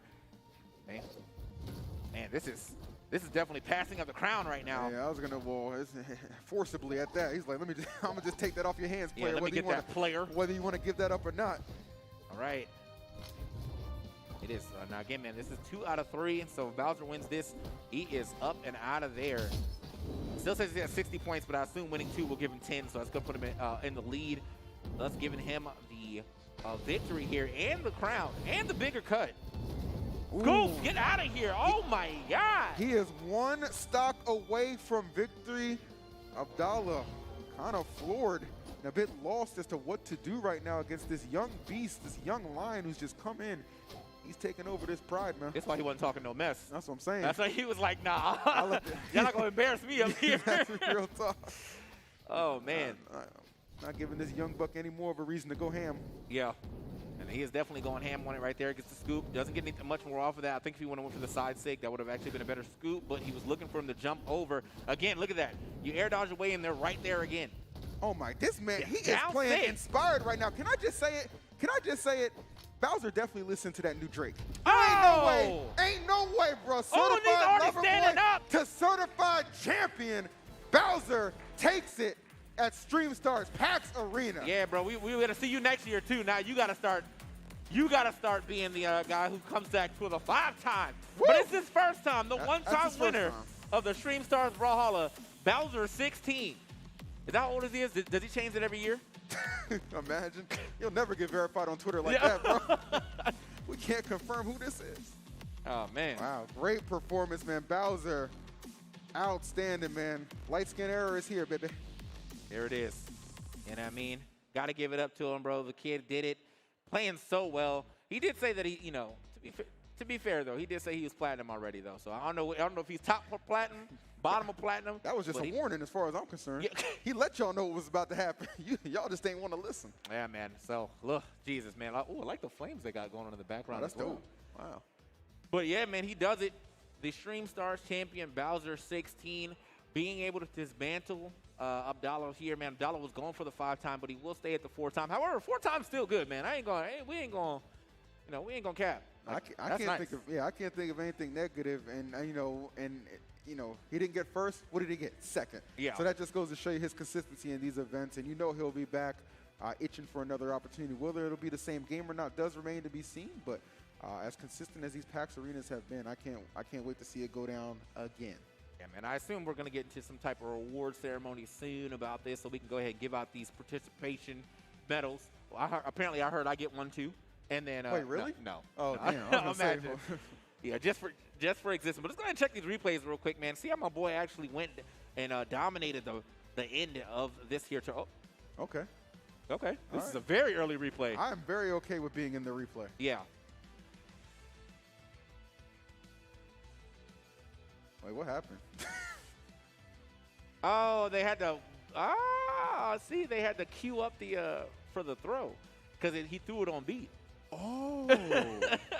That's actually clever. Yeah, that's super nice. So, yeah, he definitely popped off on that one, man. Good stuff to Bowser, man. Like, just, I know he's feeling good about himself. Got to be. Gotta be feeling it. Young Buck right here winning a PAX.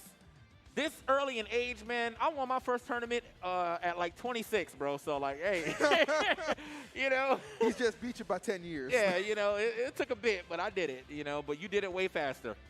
Nicely done, man. Again, just congratulations to Bowser, taking care of business, holding it down. And once again, he is your PAX Arena Stream Stars Brawlhalla champion. Yeah, one time for the one time, man. Hopefully we get to see him some more, man. Like, and according to, you know, the way his family worked, you know, the mom definitely likes the fact that he's playing games, which is good because think about it, man. He could be out in these streets, but instead, he's at home playing these games. Think about it. Doing it the right way. You're doing it the right way, Gaming man. saves lives. Yeah, you know, that's what I'm saying. Look, that's what kept me in the house. There you go. Some Zelda. Like, that's what I'm talking about. So, man, we got all of our people up on the stage. I think we're going to be getting over to that relatively soon. But, hey, I think again, Alex is going to do a little award ceremony with the participants. Love to see it. Love to see it. This is definitely generally how we like to end a segment on the PAX Arena. So. Yeah. But also, I'd just like to say, man, thank you guys for watching. If you were in the chat, thank you for showing up for there. But if you showed up to the event and you've been hanging around with us, especially if you grabbed a seat, because I see these seats are definitely full, man. Great. Thank y'all for grabbing some seats, man. They were free. We love our chair participants. Yes. All right? They were free. There we go. Hey, there we go. This guy gets it. He gets it. There we go. You know what I'm saying? Nice little seat there. But, yeah, we get them all lined up there. And then it is time for the ceremony. Dude, these graphics right here, but like the flames and stuff, that's sick. Oh, yeah, for like sure. This event is very aesthetically pleasing as well, too. Yeah, man. So I'll be a big fan of that for sure, for sure. Yeah, So. noticing a lot of yellow back there, yellow/gold, you know, colors that I'm really vibing with. Oh, look at that. Sheesh! Let me get that. Let me just take a picture with it and just put it on my IG. Nobody needs to know I didn't actually win it. Where the rest of my people at? I was expecting like 19 more sheeshes. Just sheesh! Sheesh gang. Oh, man. So, yeah, man, almost pro, but he was looking pretty pro today, I'll tell you that, man. First place on it. And then we got all of our medals as well. The stars in the background because it is Stream Stars. Go follow my man on Twitch if he streams. I assume, you know, it says content creator, so I assume he's doing something. Well, I'm assuming he'll get a little bit of an interview, so you better shout all that out. Yeah, shout it all out, bro. Shout it all out, bro. You know what I'm saying? Your Twitter, your Twitch, your YouTube, your Facebook. I don't know, man. Your Cash App. Like, just do it all. Mr. Beast might be watching. You know? Yeah, you never know. Hey, you know what, kid? I like what you did. Here's $1,000. Like 10,000 with him. Oh, 10,000. Yeah, for sure. He's got the money. There you go. Hey, you get 1,000 from me, and that's only on a good day. Anyway, yeah, man. One day I'll get up there. One day. One day we will make it. Looking back over man. there, yeah, man. Looks like everybody's up there. Yeah. Looking good. Yeah, we're just waiting for the cue, man. But thank you guys again for watching. I appreciate y'all very much. So I appreciate PAX just even coming on this year, because you know, like we ain't been to a convention in quite some time. And the first thing we came back to was actually a secluded tournament. So yes, actually, like, yeah, completely just like invite only, and it's just nice to be in the general public with like-minded individuals who just enjoy gaming. Yeah, you know, just gaming, good times, and really good food because we are in Seattle. In case you missed that part. Yeah. My last PAX was PAX East, but again, as I said, it was great to be back. It was great to cast for you. Thank you so much. Always a privilege for myself and TK. We will see you on the next one, but don't go anywhere because we're going to the stage. Alex has an interview. Take it away.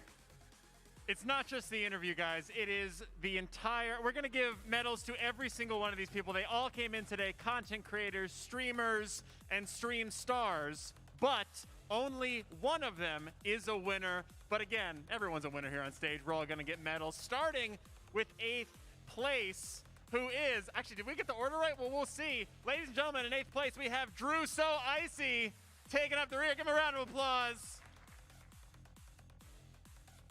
He came, he saw, he got smacked around a bunch, but he still gets himself a medal. Thank you so much for coming, Drew. In 7th place, we have Piganati.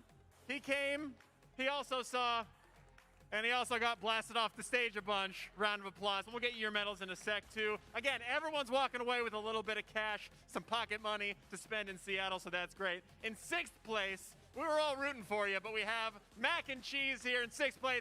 Give her a round of applause.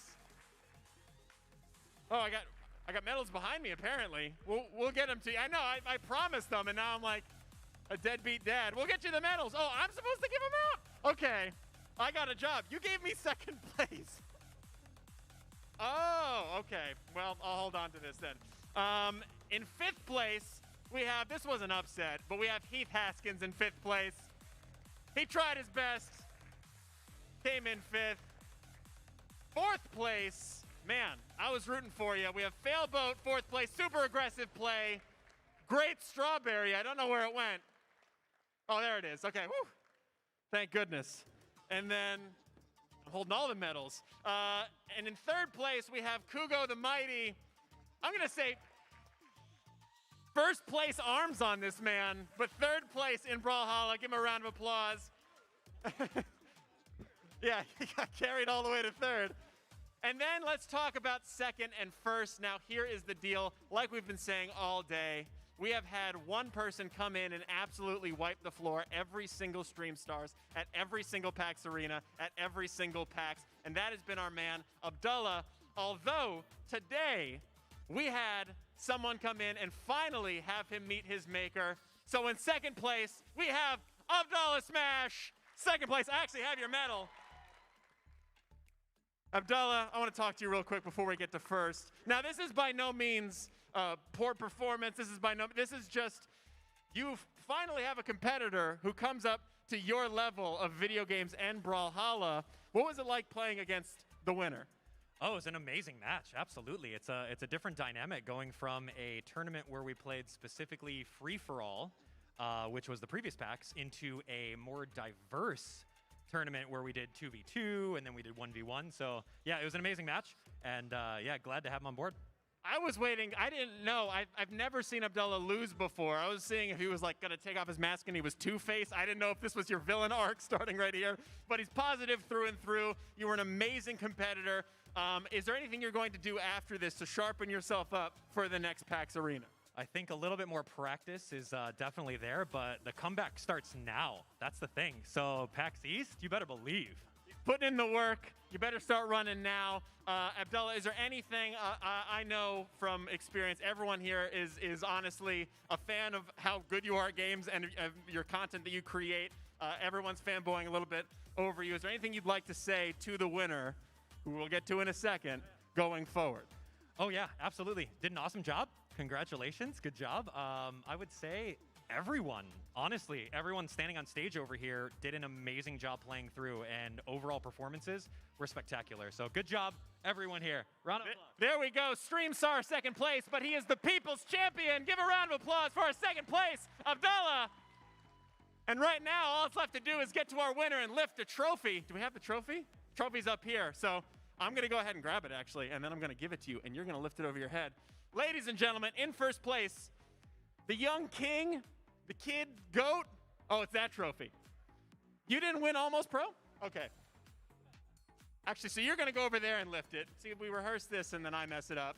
Ladies and gentlemen, the winner of Stream Stars at PAX West 2021, it's Bowser16. Give him a round of applause. He's not even supposed to be here. Congratulations. I mean, when you walked into, actually, when you walked in today, you didn't even know if you'd be playing, and now you're here with the trophy. Did you expect this in a million years ever? To be honest, no. I did not expect this, but you never know what the future holds for you. There you go. You could be waking up one day going, hey, I'm going to look at some games and stand some lines, and then stand up here with a trophy. That is what we do here at the PAX Arena. It is the home for amateur esports. And this guy went from amateur to pro like that. He's at the top of the ladder. One more round of applause for Bowser16.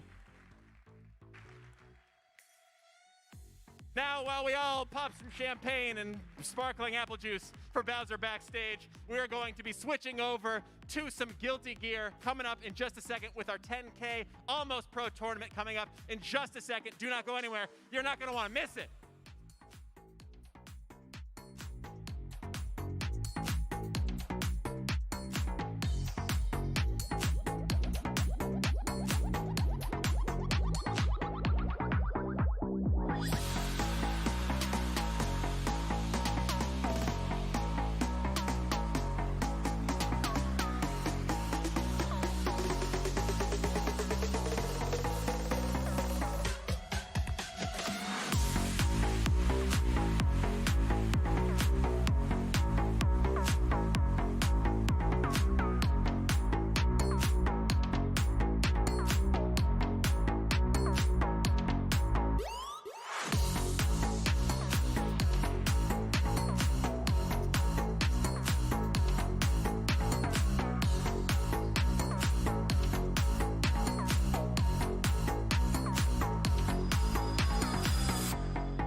Hello, hello, everyone. Welcome back. Hi, hey, this is still the PAX Arena here at PAX West 2021. I'm still Alex, and we are still the home for amateur esports here at PAX. Now, that is all the same, but one thing is changing: the game and the competition that we are going to be playing. We're switching over from our Stream Stars competition into our Almost Pro tournament. Now, this PAX, it is going to be Guilty Gear Strive. It is an amazing fighting game that has... Oh! People like the game. I thought you guys were just here because we had free chairs. Is that also true? Yeah, round of applause for chairs. Love it. We have some amazing gameplay coming up. It's another great fighting game, one that I have been hooked on. $10,000 is on the line, and this is going to be a little bit longer than Stream Stars. This is going to take place over the next 2 days, trying to weed out people from all over PAX. Anyone can come up and qualify, which our competitors did. They're going to be playing for $10,000 starting right now, so do not go anywhere. Save your seat for tomorrow. I don't know if that's how that works, because again, this is going to be taking place over the next 2 days. But right now, we got to get to some games because, again, I've overstayed my welcome by about 5 minutes. Let's go ahead to our caster desk where we have TK and Fickle. Is that who that is? Hi. Hey. Hey, thanks so much, Alex, for bringing us in. We are here. My name is Fickle, resident microphone vulture, and I'm joined by TK. Yeah, man, I'm just actually kind of here to hang out. Actually, I mean, I've been playing this game, like when it first came out, I played like a decent amount of it, but then I got caught up with some other things. But I am seeing, I've kept up with most of the patches, so I know that some characters have gotten better, some characters got worse. I see a new character into the building, so 2 new characters actually. Super hyped to see that. But right now, what we have on the screen in front of us is a Faust and a Leo Whitefang. I know Leo Whitefang's been getting a lot of play, but Faust is kind of interesting to see like this far into the bracket.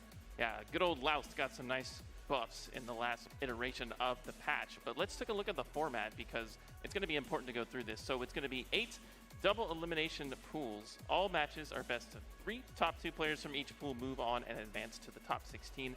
16-player double elim bracket once we decide that, and then all matches in there are best of 5s or first to 3, depending on how you say it or your format. Let's look at the prize pool up to date because we do have 10K total prize pool which I believe is one of the largest Guilty Gear Strive prize pools to date. Plus, we are all on PC, high refresh rate monitors, and we have the whole 9 yards. $4,000 for first place, and even going down to 7th, 8th, we'll get $225. And we got the LED screens. It's looking like an amazing production out there, TK. I'm actually really excited to do this. I'm not traditionally an FGC person, but this is a game I've been studying a lot, and I've been playing fighting games for many, many years. So I'm really excited for this. Hey, man, look, this is like, it's definitely like a step over from where I usually do commentate, but I've definitely done a couple of fighting games in my time. And like, yeah, man, this is just such a beautiful one to look at, to talk about, to watch. Even if you're like, you don't know what's going on, like, it's still like, man, this game is just so fast-paced. It looks great. And we got all kind of colors too on our players, so we're gonna go ahead and get everything started and ready to go for our first match between Razo and Daeyeon. All right, like you mentioned, we have Faust and Leo. So Leo actually walking out scathingly free from the patch. Actually not even getting nerfed, just getting some buffs. Cancelable crouching 2K, now cancelable on back turn. Let's see how it goes. All right, man. So this is the thing, man. Faust is definitely, like, you're going to see Faust step back. Faust is that trickier character. He's going to need some space to get things started up. Tries to get a little pressure going here. But Leo, the issue with this matchup, in my opinion, is once Leo gets the pressure going, it's like, bro, if your defense isn't down pat, like, you're going to get mixed. Well, you can actually get lamed out. Ooh, nice counter hit there from the scalpel pool. Nice and okay there. Oh, yeah, just do it. Oh, the mini foul saved him, actually. Couldn't get much more than that, but yeah, sometimes you just gotta just do it. You gotta let the opponent know that you're down to just do it sometimes. You gotta check their reaction. The overhead, a nice break on that. Go ahead and burst out of that, not allowing that combo to go any further. Yeah, scalpel pull does a PRC to make it safe. Actually gets clipped there. Nice interaction between the mini fouls there. I think that was actually the Stampede. Okay, donuts out. Leo's trying to get the health back. PRCs. That's a nice command throw there. I don't think he's dead just yet, but here's the Oki. Uh-oh. Not the Afro on. Watch yourself. Okay. Early nice burst. Ooh! Back turn. Well, catches him. He's done. Round 1 to Daeyeon. And this is, I love what Razo's done here. He's actually gone for the scandalous white background Faust pick on the snow stage. He knew what he was doing. Potemkin's home field. All right, man. So now it's starting to get mixed himself right here. Now this is the issue. Yeah, once the pressure is on, you can sometimes like jab out of it every now and then if you know where your windows. But I mean, it seems like he is definitely not getting any windows working for him. The pressure all the way on. That is going to be. Is that a perfect? Oh, it's close. Close. It's close. Okay. The pressure there from Daeyeon was clinical. You can notice how he was actually trying to bait the burst the whole time, going for not full combo, using his jump cancelable S to jump and block. Try to bait the burst. He actually does bait the burst, but it was a gold burst, so he wasn't able to punish as well as the blue burst. But it was actually fantastic from Daeyeon. And so I feel like this is definitely the issue that I was talking about, man. Like Faust not being able to really like set up and really lame out Leo is going to be an issue once Leo gets in like one knockdown and you're kind of like in a blender if you don't, especially if you already used your burst or you burst at the wrong time. So see if this second match goes in his favor. We actually got to see the whole scene play out. That's nice. It looks even better on the LED wall. Yeah. I think we have the names backward there, so it's actually Daeyeon on Faust and Razo on Leo. I'm not actually sure on that. We'll get that part in. Okay. They are correct now. So. Yeah. Okay, stuck in the corner yet again. No burst available right now, so this is going to be large damage. Yep, going to break the wall too. Hard knockdown. What did he choose? Cross turn. Nice IB there, but it doesn't work out. He's going to finish his combo again. Builds the meter on the positive bonus. That's a quick round there for Razo.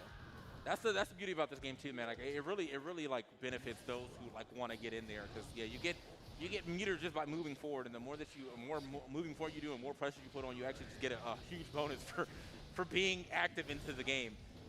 Guard breaks on those buttons there, catches a counter hit back turn, and that's going to be huge damage. OTG wall break, hashtag he needed that. And Jesus, that's it. Okay, I was for some reason not expecting that to kill him.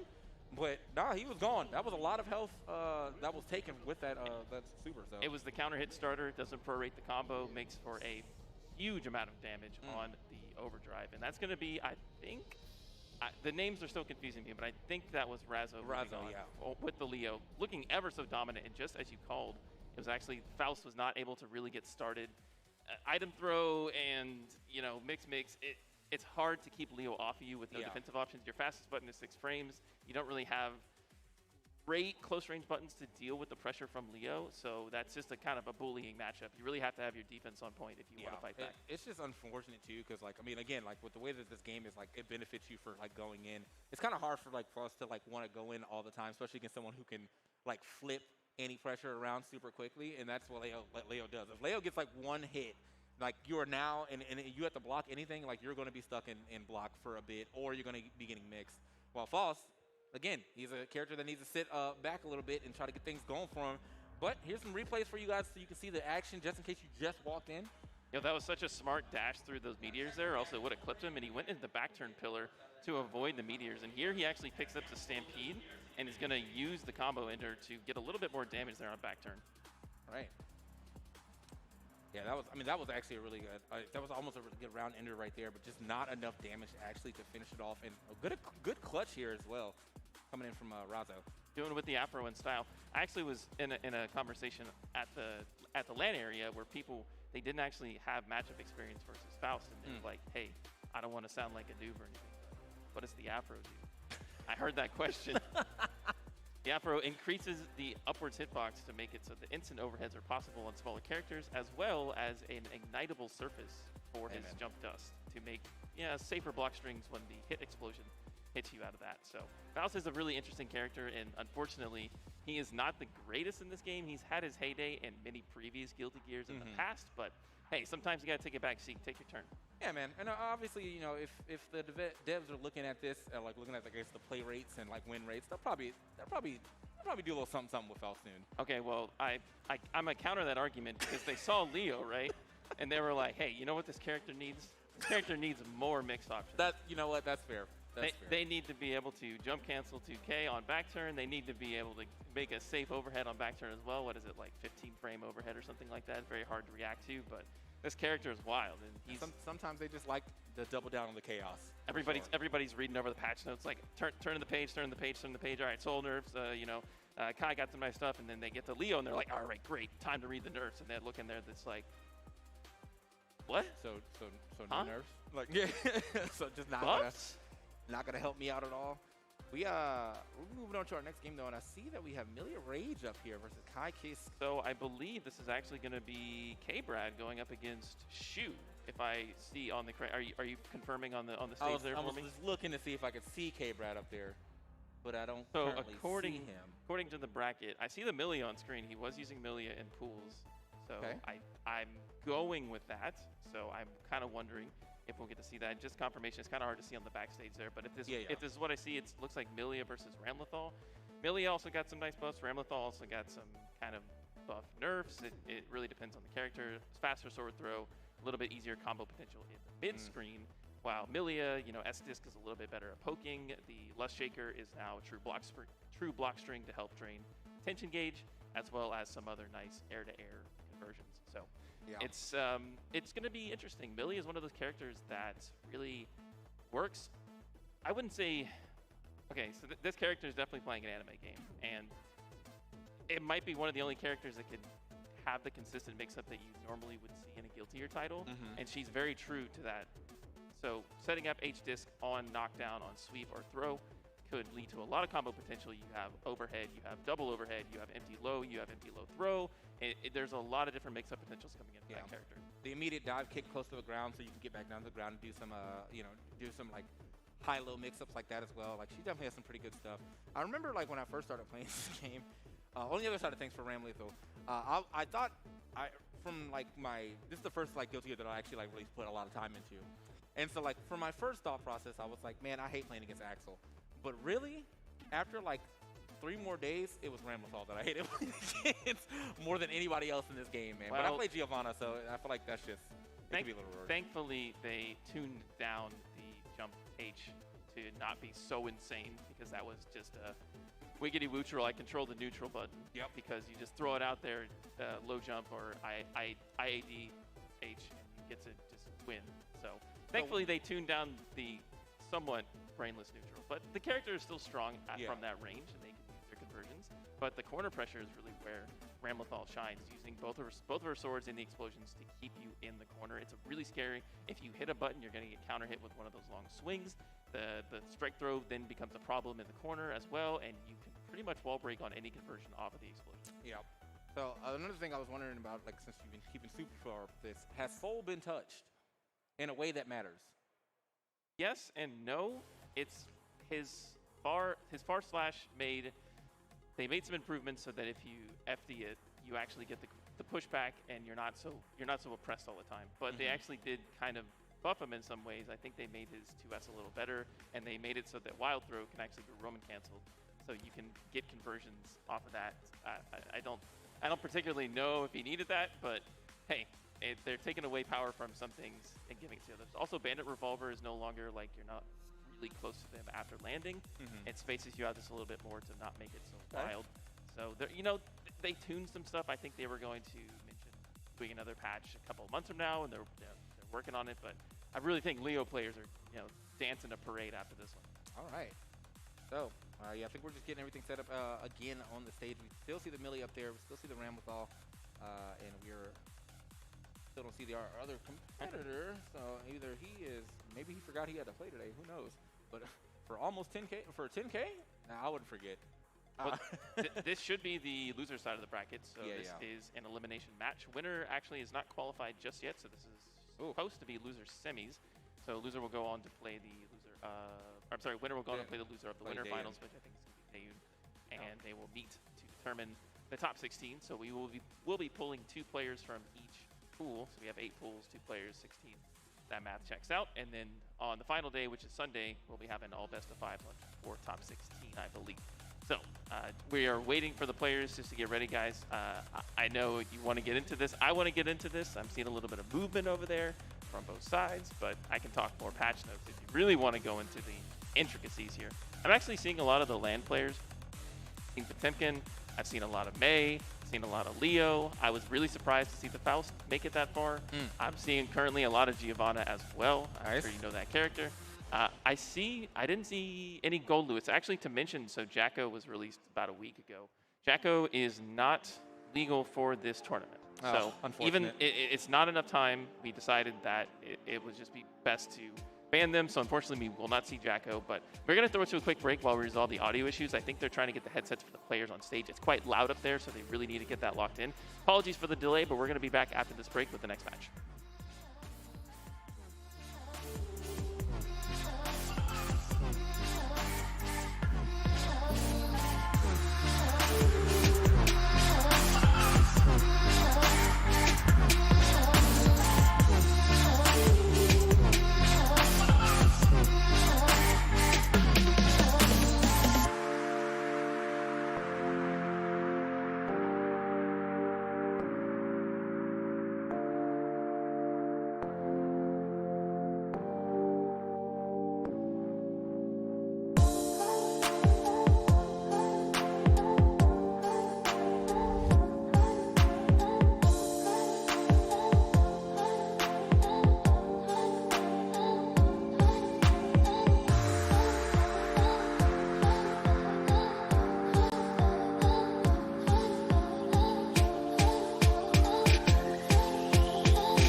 back to Guilty Gear here at PAX Arena. My name is Fickle one more time, joined by TK. I think we've resolved the audio issues, and we should be getting into this next game. We have confirmed that it will be K-Brad versus Shu. We can see them a little bit of their heads over from the distance here. Yeah. And if we are to believe what they are hovering on character select, I think it's going to be Milia and Ramlethal coming into our losers semi-finals. And there we have player cams as well as the character picks. They're for you on screen right now. I didn't even know my boy was here, man. Big shouts to my man K-Brad. Love that guy. Well, unfortunately, he is going to be on the loose side of things right now, so he's going to have to get this win and to hope that he can actually keep himself alive in this tournament. But, you know, we are near the end of it, so obviously going to see some really good competition. As far as pools played, we're going to see some really good competition here. I think we're all ready to go. There we go. Yep, just waiting on the character picks there. Got the colors hovered. And hopefully we'll be getting into it very, very shortly. There we go, readied up. See the eagle flying. Next match. So this is loser semifinals here in Pool B. And we will be seeing someone be going home on this best of 3. So Milia versus Ramlethal. Yeah, man. I feel like this is not a match that I've seen too often to be able to talk about it, because, like, obviously, like, you know, I'm sure that it's a positive, or like a matchup that gets played a lot. I think that both these are pretty popular characters that just I haven't been able to keep them up as much as I should have. So I'm gonna be learning some stuff too. But on paper, I do feel like, you know, Ramlethal is playing this pretty much like the same-ish game that False was gonna do last time, where you want to like keep the distance, but Ramlethal can actually scrap a little bit too. So. Really depends. It's all about the hard knockdown here for Milia. We'll see how they strike. I saw K-Brad practicing a little bit on the setup over there, so we'll see how he does. Okay, both of them actually immediately creating some space. Nice right there, and that's going to be a nice little combo coming off of that. Oh my God, almost half health. And now in the corner as well. This is where the pressure really starts to rack up. Oh, I like that. He just boldly challenges it. I like it. Well, he was able to actually command dash through the explosion to get out of the corner pressure. Very smart stuff from K-Brad. Counter hit conversion, 2 S's. Two S's on deck. Okay, YRC, get off me. Okay. Back to neutral. Counter hit 2S one more time. Hair car to push to the corner. Heavy disc, air throw. I like that. Baited him with the jump out. Gets the air throw in the corner. 2 H's whiffed, and that's a counter hit S. Potentially a kill here for K-Brad, and that's a clean pickup in round number 1. From knowing K-Brad for as long, like, this is definitely a K-Brad character too. Like, he works with characters like this very well. So. Or it could just be the blondes, you know. Him had the Cammy, he had the Trish. Trish. He could just be keeping up with the blonde. Here we go. All right, Burst, get off me. Ramlethal in the corner now. Both swords are out. Something about Milia, though, is that she might not care much about the sword explosion. She can actually use her multiple jumps to get out of the corner if they're not respected. This is a wall break. Not sure if it kills. Oh, it does kill. That must have been a pixel there for the end. That's actually going to be game number 1 over to K-Brad. Quick one. Yeah, that was super quick, man. So we're probably jumping straight into the second one relatively quick. But Shu, just like, it was a pretty good start for sure in that first game. But just unfortunately, it was only in the first round. And so now he's back to keeping that distance. That's the good part about Ramlethal, having such big swords to attack with. But unfortunately, though, he keeps getting caught on his jumps. And K-Brad just freely running in there and getting some pressure started. All right, chat, every time you get mixed on the S-Disc mix, or the H-Disc mix-up, make sure to hit a 1 in chat. Yep. Because I know I get hit by it. Okay. Which side? Oh, it jump low. Nice block there. PRC, keep the pressure going. H-Disc. High again. Set up one more time. Does. Fully charged. We don't block those offline? Come on. Yeah, that's unfortunate. I was wondering, like, now, the thing I was going to ask about is how good is Ramlethal 6P, and if it's good at all. Because, like, that's the few times that I've had to play against Milia. It's been online, so I'm sure it's a little more lenient, but I've definitely 6P'd out of a lot of that pressure every now and then. And it seems like that is just not something that she was able to do right now. Okay, nice little burst bait. It's not going to connect there for K-Brad, but he's out. Using the double jump and the dash to get over, not getting checked on those jumps. Here comes the pressure. S-Disc, a little bit of a forfeiture of pressure there from K-Brad. Oh, okay. Oh. Interesting. Using blue Roman cancel in that situation. I think he wanted a YRC there, but he actually got caught out of the hit stun. Okay, that's one of those buffs coming in there, the low to the ground. I'm not actually sure the name of that special move. It was kind of useless before the buff, but fair. All right, man. So definitely dancing around for this neutral right now. Neither one of them wanting to commit too hard. I mean, the health pools for both of these are relatively low. Definitely want a lot lower on K-Brad's side, but managed to find that. Oh, another burst to get out of there. All right, honest game here. Well, Ramlethal's got 1 meter here. Oh, okay. Yeah, I was like, it's going to be hard for him to be able to live all this. I mean, it was one more hit, one more sliver. So First round actually going to Shu here. Nice little adjustment from Shu. The mix continues. 2020 PAX Arena, the mixathon. Yeah. Oh, wow, actually great grab right there to push him in, put him into the corner, but he's gonna be able to trying to jump out of there, couldn't do it. I like that adjustment on the Ramlethal side, using the high sword first to bait the jump, and that is a rip of damage. Wall break and a hard knockdown. K-Brad using FD to avoid chip damage here. Okay, he's gonna get another chance here. He's only need one. Baits the super, and he's gonna get a full punish on that as well. Another mix? No, actually, opts not to use the disc. Does he get the conversion? Wait a minute. So there's still no burst on his side. K-Brad with the comeback of kings right there. Excellent stuff.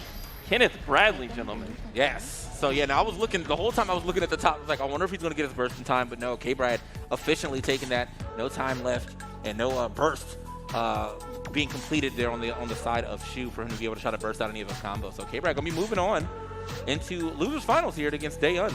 I like the adaptation from Shu using a little bit of adjusted corner pressure, throwing the high sword first to get Milia's jump a little bit caught there, because K-Brad was using the double jump dash out to get out of the corner from Ramlethal's typical pressure. So I like the adjustment, just wasn't enough. K-Brad with the clutch factor at the end to get the final game. He was on a pixel of health. He was actually blocking the chip damage from the sword throw, from the explosion with his meter, just to get that one more chance. And that's really all that Milia needs. You get the one knockdown, you get the one disc out there, and you're rolling. You can just keep chaining those together for infinite pressure. Yeah, true mixologist he is. So off of a hard knockdown, of course. And so that's going to be, I think K-Brad's going to sit back up there so we can get Daeun. So we should be seeing the Milia versus False.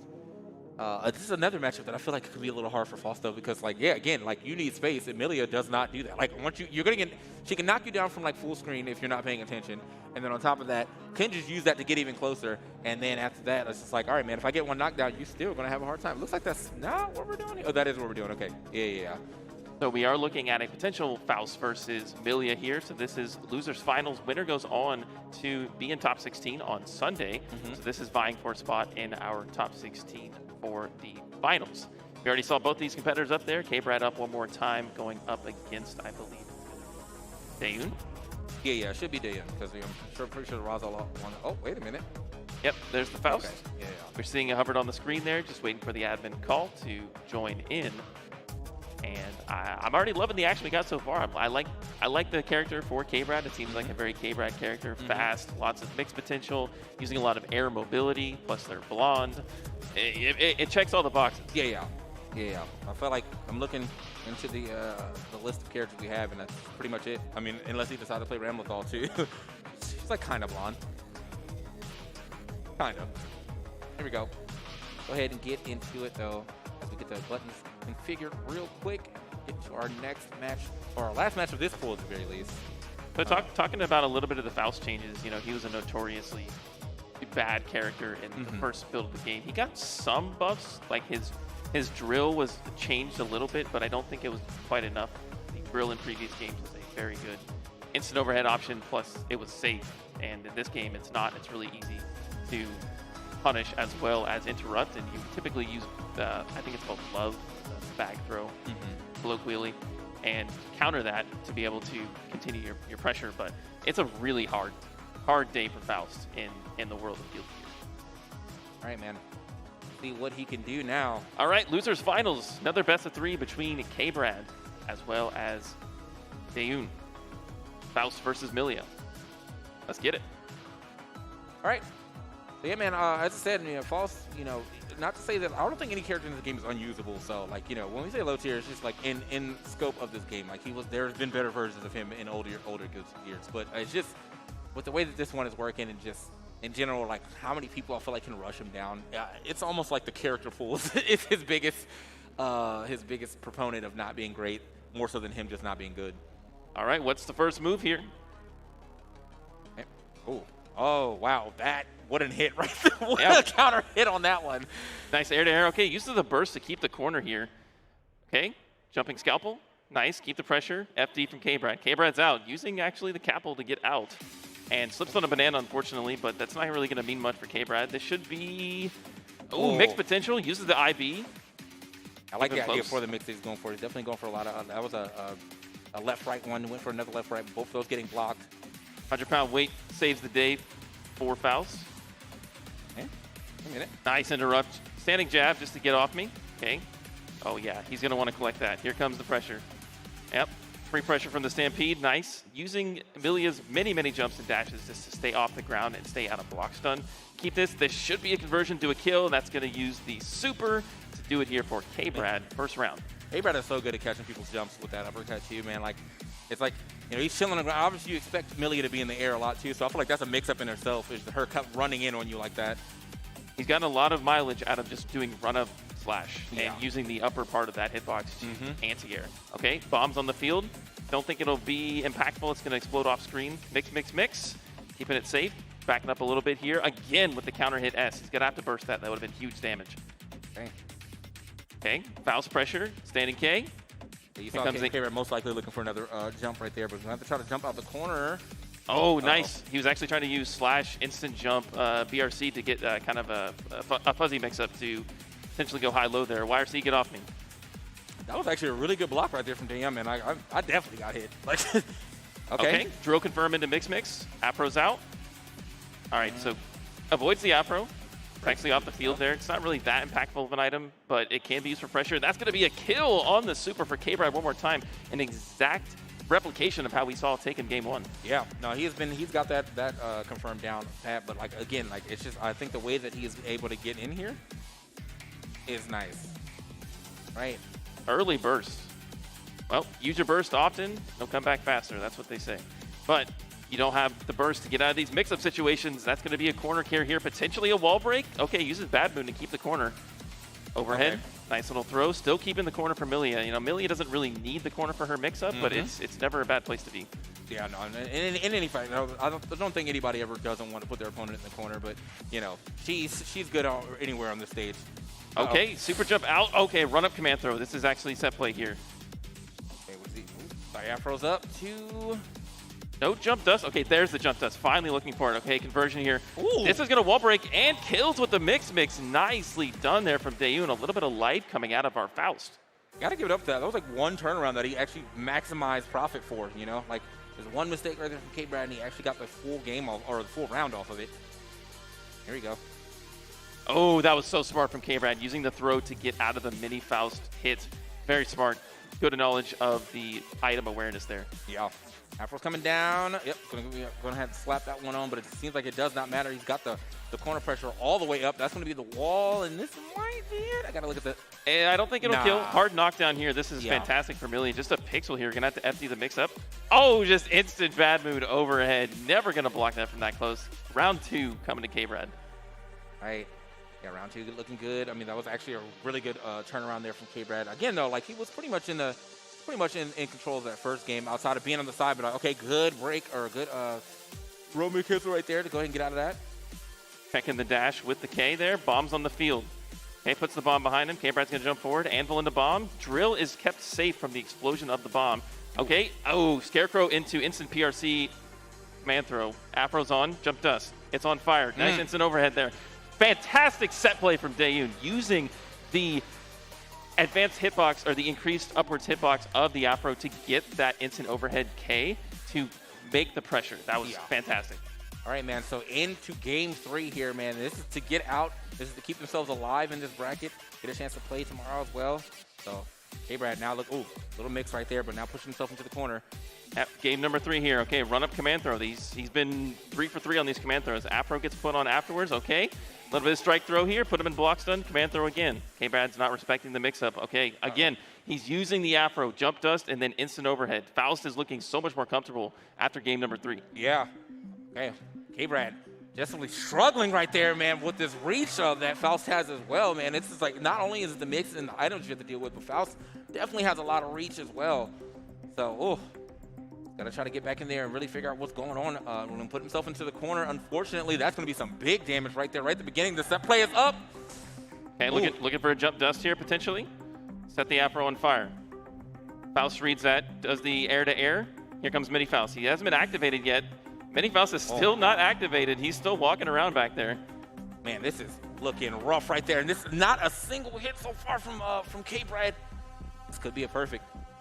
Actually, it's potentially the game here. K-Brad running for his life, gets clipped with the far slash, and that's going to be Dayoon moving on in the bracket, taking down K-Brad's Milia in loser's bracket. Congratulations to Dayoon, and we'll be moving on into the Sunday top 16. Man, that was super solid play right there from him, dude. Like, just like as you said, as soon as he got into the corner and the set play started, it was like from the first game that the set play started, he was like, wait, this works now. I just have to continue to replicate this scenario, and he did, and got a lot of mileage out of it. Every time the Afro was put onto K-Brad, he made such good made such good use of the overhead properties and lighting the Afro on fire. I think he was kind of waiting a little bit for K-Brad to jump at the very end there to avoid that strike throw mix-up. Let's take a look at the replays from that round, and we can talk over it just a little bit. And I think this was the first round from K-Brad, if I'm not mistaken. Is it going backwards? This is going backwards. Nice. This is amazing. I've never seen Guilty Gear go backwards. This is crazy. Give him the damage back. Like, we're rewinding. Yeah. Rewinding all the way back to Xrd plus R. We're just going to keep going back in the timeline. Yeah, what is? Okay, now we're going forward? There we go. All right, there we go. Just gonna have to see the whole match for this one. Yeah, I think we're just gonna get a highlight package here. So this was a nice round from K-Brad. There we go. I think the replay package now is ready. Conversions here from K-Brad. This was round number 1. Left-right mix-up. Yep, goes low. Uses the S-disc actually. Kind of surprising there. Okay. Right. Yeah, step back real quick. Step back as well. But yeah, no, K-Brad, I mean, like, from the beginning, he was looking super solid, man. I just think that, like, once Dayon figured out how well he can play by pushing Millie in the corner, like, he just really ran with that. It wasn't until round number 2 where we really saw Dayoon make the adjustment. It was all K-Brad in the first set.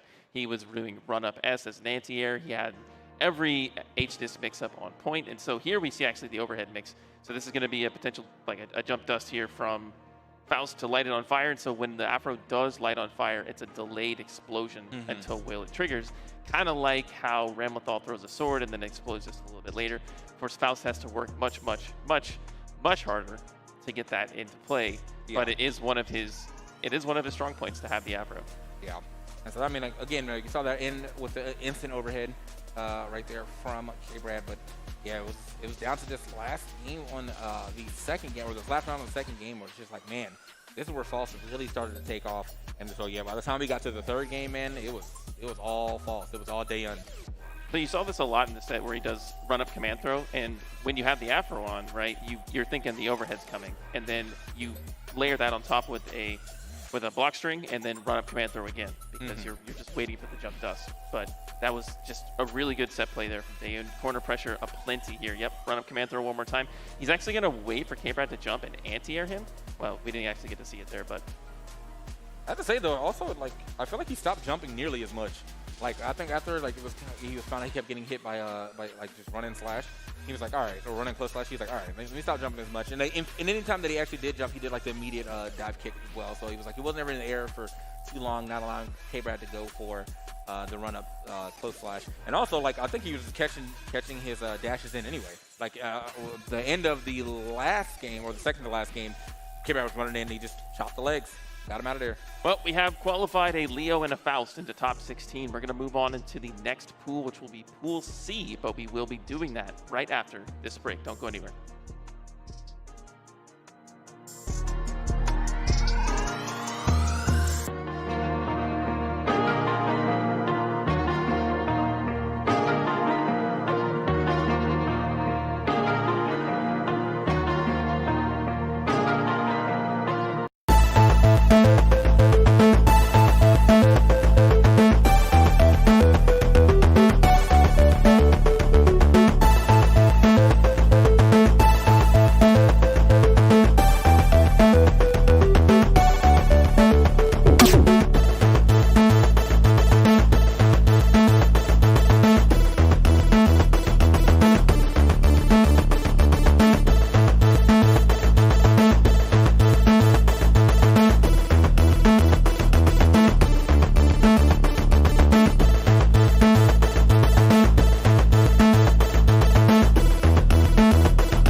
Welcome everybody back to Guilty Gear Strive PAX Almost Pro 10K Invitational. My name is Fickle, joined by TK one more time. We got Pool C coming up. We already qualified a Dirty Leo player as well as the Humble and Honest Faust into our top 16. We're looking to qualify 2 more players as this will be the last pool of the day.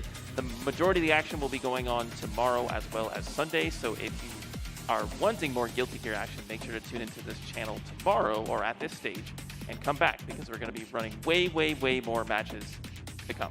Yeah, man. So on the screen right now, this is the highlighted characters we're going to get. Well, okay. Well, we have. I definitely think we're playing a Soul for sure, but I see Soul and Axel. Axel, I feel like on paper can definitely be a menace. I think in practice on higher level, people have a better idea of how to deal with him. But I still think that he can still be a menace for sure. Like that, just range gameplay and the way that he does it can be quite annoying to deal with if you're starting to get frustrated by the things that you can do from that distance. Axel got a lot of nice changes in the most recent patch. I think the One Vision confirms off of Rensen full screen is a very welcomed use of meter for an otherwise it didn't really use meter all that well. You had wake up super, which could be a true reversal, or you could use PRC into maybe TK bomber loops, etc., etc. So I think we are going to see Axel versus Soul here. So it is the protagonist versus the antagonist. Can you figure out which one is which, TK? Well, honestly, it really depends on what character you main. Yeah, I was like, you know. So I mean, I guess I always feel like Soul Bad Guy is like, I almost feel like he's supposed to be like an anti-hero, if anything, but like a Meta Knight type deal. But you know what, man? I'm gonna go ahead and get to this match, man. Lower side. Let's see what happens as we get to Soul Bad Guy versus Axel Low. I'm gonna make a prediction here, TK. I think our first move from Axel is gonna be jump back S. I feel like $10. that's $10. I feel like I have to agree with you. Like that's just a really good first move to do. Start creating some space as early as possible. All right. Axel's got one of the sickest intros, by the way. He just boop, pops right in, touches the butterfly. I like the fact that people are like actually letting these rock too, like so we get to see the whole thing. And no S, no S. No buttons hit. Like oh, so close. All right, well we're already in from Soul. Okay, sweeping the Snail. Now Snail actually did get another buff that made it cancelable from some buttons and a little bit faster on the startup.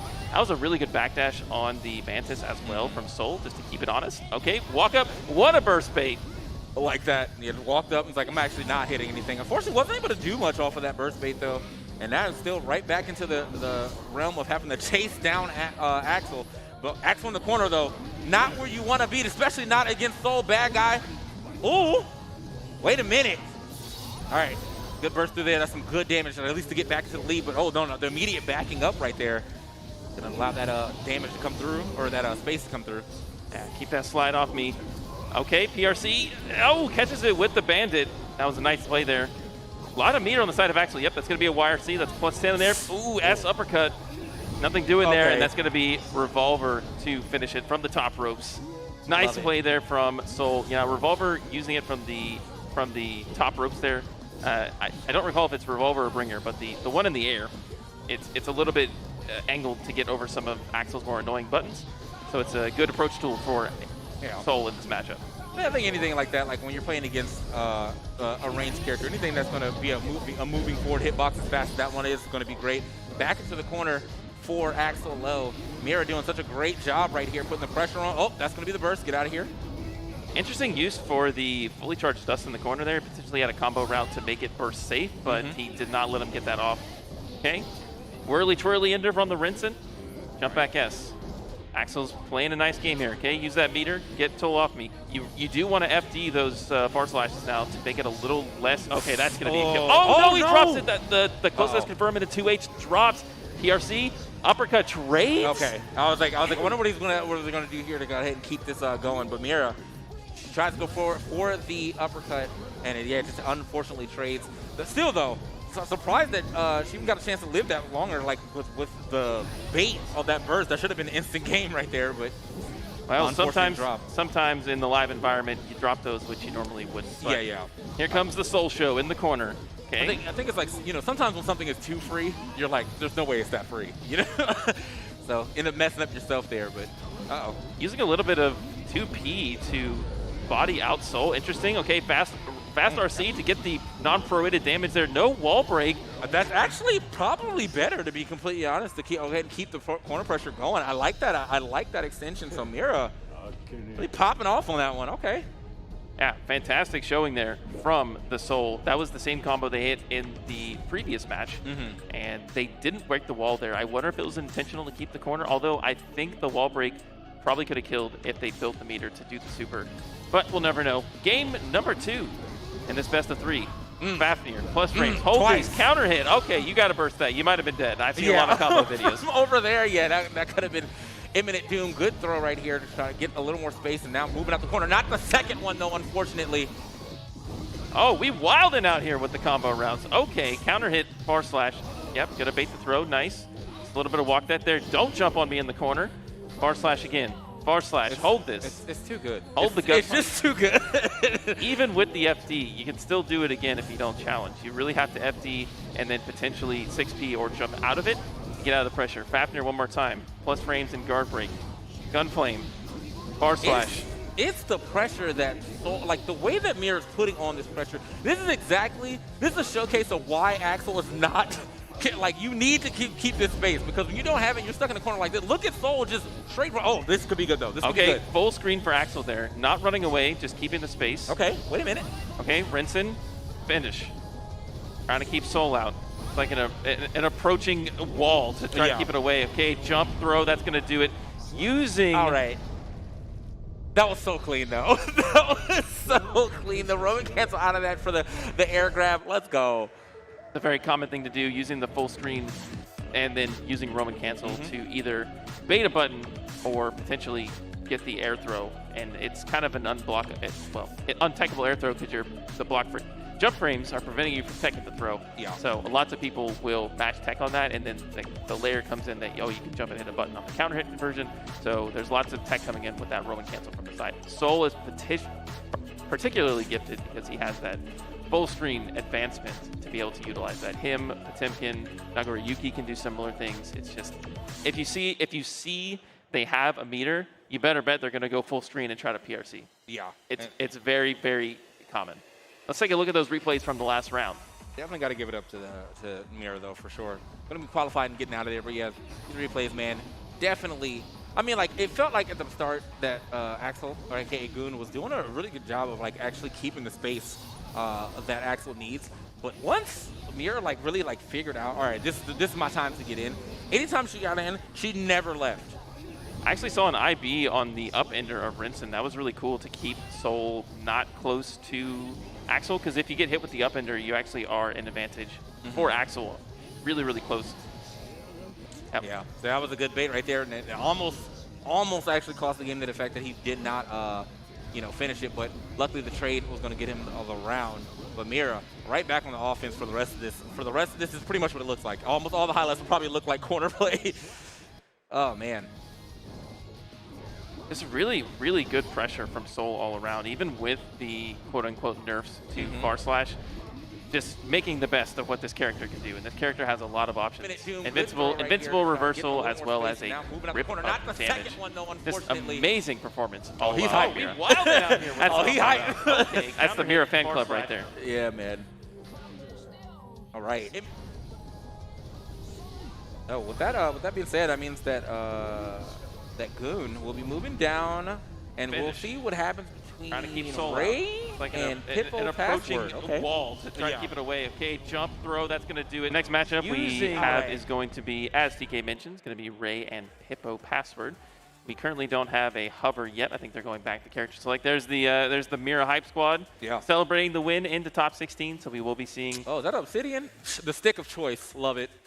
The stick of choice. Hey, that's the PC advantage there. You can use PS4, you can use stick, you can use Xbox, you can use Hitbox, you can use whatever you want. Nice. Yeah. So, without a converter. That one goes even further beyond. It's like it was a PS3, PS4/PC stick, and it's like you can still use it on your PS5. So it's just, man, I went straight from my Q4 to the Obsidian.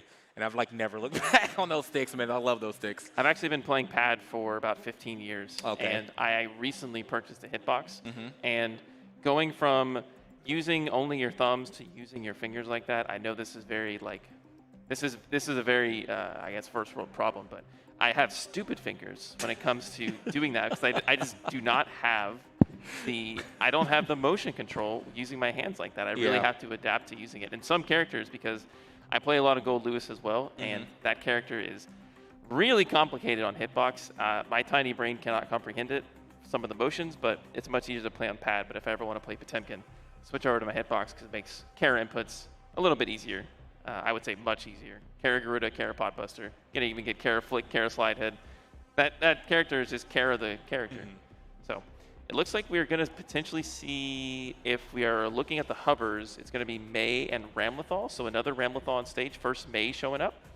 And it will be, it's going to be Ray versus Pippo Password. I think that was another character that people were definitely like, man, she's so, ugh. But that's just because she can go a little ungood sometimes. A lot of people complained about Dolphin being oppressive, but to me, what really made the character anti-fun or somewhat annoying to fight was disjointed hitboxes and massive buttons. Using 2S, jump H, jump D, just swinging the anchor around and you're not able to really hit her out of it.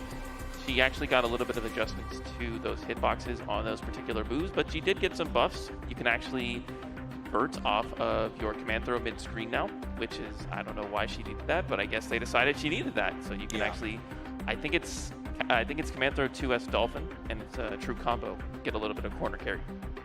Somebody correct me on that. I think that's the button, but. Yeah, I feel like any of y'all, if y'all heard this, man, y'all know, just put the thumbs up, the thumbs down. One of y'all know what's going on. Yeah, May players in the crowd, let me know which button it is to convert off of command throw, because, or maybe you don't want to expose yourself as a May player. I know that some people are like, yeah, I play May, it's okay, I know. Yeah, that always kills me, like when you have like a character that you know, like people just don't like to play, so you're like shy to tell them your main. You're like in Smash, you're like, oh, who do you main? Sonic. Just like, sorry, man. I'm sorry. Or you're just a humble Potemkin sitting at the station and you got Axel coming up just like, I'm about to clap this boy right here. Yeah, but weirdly enough, dude, like that's actually one of my favorite matchups. To play a character that does not have projectile or anything like that, like just playing Giovanna. Like, I actually really like the Potemkin matchup because you can rush him down for a long time. But it's like, once I finally make a mistake and I pay for it, I'm like, okay, that's a gap. I need to, let's work on that. Let's work on that. All right, loser semifinals here between Ray and Pippo Password. It's going to be May, the Dolphin Queen, going up against Ramlethal. All right. So let's see how this one plays out, man. Our first May on the stream today, but our second Ramlethal. Right. Anime intros, you love to see it. Love it. I've actually probably not seen a lot of the character intros because I'm just mashing. To be fair, I feel like online people are just ready to grind. So like, yeah, I never get to see any character intros either. But oh, okay. Yo, run up, back throw. Okay, here's the corner pressure starting off. No sword. Interesting. Oh, we're playing Disaster Passion on screen. I love it. Oh, okay, that kills me every time I see someone just float into the air with a bunch of punches. Yeah, using the jump jabs to check an air-to-air. It's a good button, nice fast button to win that conversion there. Yep. Uh-oh. Okay, counter hit. This is big damage. Yeah, you better burst that. That's potentially death there from the non-proration. Sword into PRC. Interesting use of meter there, but May sitting with a nice little chunk of tension gauge there. Gets the conversion. Yep, RC into this. Ooh. Oh, going out of the corner. I'm not sure what they're thinking there. Okay, overhead. That's probably for the damage reach. But like, then I think about like the fact that you were going to the corner, it probably would have been even more damage. But regardless, still got the win there. Pippo Password. Seemed like a pretty interesting combo to go for. I don't even know, maybe he didn't actually want that combo to go like that, but if he did, it's probably some type of mix. All right. Yeah, hold that sword. Classic Ramlethal pressure, using the sword explosion to cover the gap, and it's kind of an auto option select. If the sword hits, you just continue the combo. If they block it, you just get a free mix. And that's the character you play when you play Ramlethal. Yeah, that's the May check. When you get hit with a soft dolphin, and then you try to press something after that, no. Now, okay, nice. Using the buffs there to Ramlethal's, I don't even know the name of that move. I think it's like quarter circle back, S in the air or something like that, 2-1-4, but not sure. All right. Even a piece here between Ray and Pippo. Okay. Cool. Okay, yeah, using your far buttons there. Wait for the sword to come back, actually. He's going to get clipped with that. Look at that 2S. How do you contest that button right there? That's, yeah, and like you can see the mix too. It's like, all right, we're gonna keep doing this until I think you're gonna jump, and then I'm going for the uppercut dolphin to catch your jump as well. So, okay, out the corner though. Oh, I just let that rock. Probably try to 6P it, to be honest, just a little late on it. Not sure what the intention there was with the PRC. Okay, sword pressure. Nice, interrupting the high sword throw with 2S to get off me. May's one of those privileged characters to be able to reach all the way to Ramlethal, even though when she's full screen with the buttons. Hey, nice little anti-air right there. Air-to-air, anti-air. Does it again. Not allowing this May to jump, but unfortunately, yeah, it didn't even matter. Like, there was so much damage left. It didn't matter what hit. Oh, the Jigglypuff hat too. I see you. Yep, counter hit 2S into 2S again. True combo off of the increased range from the counter hit. Kind of very easy to react to that big counter happens on the screen there. Okay, out of the air. Okay, air to air, back to neutral. Sword throw, missed it. Up dolphin into forward dolphin. Nice counter hit air conversion. Okay, wait for the burst. Late burst. Smart there. Smart there. That's interesting too, because he did wait for the burst, and then it's still like, I mean, that was just smart awareness from Ray to know that he's waiting for the burst, but still didn't really net him much more of an advantage there. So, woo, Pickle Password looking real good on the later half of this set. Also one round away from actually just taking the set altogether. Ooh, just a little bit too far away with the sword throw. Okay, a late air dash to catch potentially a check there from the side of Ray. Nicely done. This is game point here for Pippo, but it seems like Ray has all the pressure here. OTG, keep the pressure going. Sword, yes. Oh, we're going to use the beam. I don't think this is going to kill, but we're going to get a wall break. Oh my gosh, just barely. Literal pixel. All right, if you make a comeback off this, bro, you just win the tournament. Oh, okay, all right. It was his grab, okay. Air to air, air throw, get out of here. That's actually one of the best anti-air options in Guilty Gear. Air throwing? You can throw 2 frames in the air, and you can actually be quite low to the ground to be able to do it. It's one of those options that a lot of veteran players know of, but it's hard to do. Man, just the run-up grab, man, it's just so good for. I feel like that's it's a Kai thing for sure, but it looks like it might be a Ramlethal thing as well. Well, they're respecting the pressure of the far button. They don't want to get counter hit by throwing out one of theirs, so they're just blocking it mid-screen. Getting hit by the run-up throw. Okay, RC, continue the pressure. No burst here, so this is going to be full corner carry. Jumping jabs, we're just keeping a little scrambly here. Dolphin to come in, letting Ram come out of the corner. Late air dash, nice 2S into Dolphin. We're going to trade. Burst on the table for Ram, doesn't use it, so that could have been a comeback potential there. Maybe he didn't realize that he had burst. Yeah, is it that, or didn't realize how much damage he didn't have? That was like a pretty quick 3-piece as well, so, I mean, good stuff there, Pippo Password. Moving on, and we'll get a chance to play against Goon to try to get out on the loser side of things, man. This is some great Guilty Gear action. So I like to see some character diversity. I think we've seen like 5 characters now, something like that. So it's been Ramlethal, Soul, May, Axel, and False. Leo and Faust. Leo and Faust. So, yeah. So we've seen a pretty diverse cast. At least it's not all Souls yet. But let's take out the replays there from the previous game. Yeah. So to note here, Ramlethal's pressure options in the mid-screen is to use her far buttons with the sword and then mix that in with jumping attacks as well as the run-up throw, which you saw a lot work out for Ray.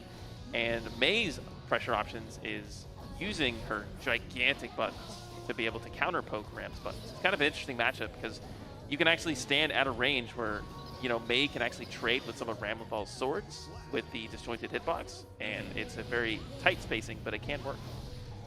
Man, so dude, I'm telling you, man, just the way that this match, I felt like it was so volatile too. But it's interesting because, like, again, like, Ramlethal is such a character that, like, definitely likes to play at range until, like, they open you up and then they're allowed to play a little closer. But, like, May can also play at, like, range because she can close gaps so quickly. So it's just like, hey, man, if you don't have anything on the field, look at that. Did you see that hitbox? Look at that. Boom, boom. Gone. Just get him out of here. So that is going to lead us to, I think, a May Axel game as our last game of the stream. Yep, that will be our last match of the stream. So it's going to be May and Axel going at it. Honestly, I don't even know which one's more annoying. Yeah, like actually though, this is one of those things that, like, cause I don't ever like go around and find people. I'll sit into the training mode, and when it finds, I'll just like smash an A. I don't care, I'm gonna play it. But like when I see the screen come up and it shows me I'm playing them, I'm like, time to learn the matchup. a little bit different now coming in with some of the nerfs that each of these characters have received. Yeah. But I actually like the use of the, I have to go look up the name of this button, but it's 2 slashes in the air. It's a command move from Ramlethal in the air to be able to get conversions off of a jumping attack, which he otherwise couldn't do. So it's a, you know, everybody's reading the patch notes. We're using the new stuff, and I hope to see we get more new stuff coming up tomorrow as well. Yeah. So, with that being said, we are going to keep it moving here in this game as we go into Goon sitting down. Play up against Pippo Password. So, yeah, the Axel versus the Mei, most likely, if we're just going off what they were playing earlier. So. I don't think this is really a bad matchup for either character. I think Mei has a lot of advantage, but if the Axel is good, they can keep them out.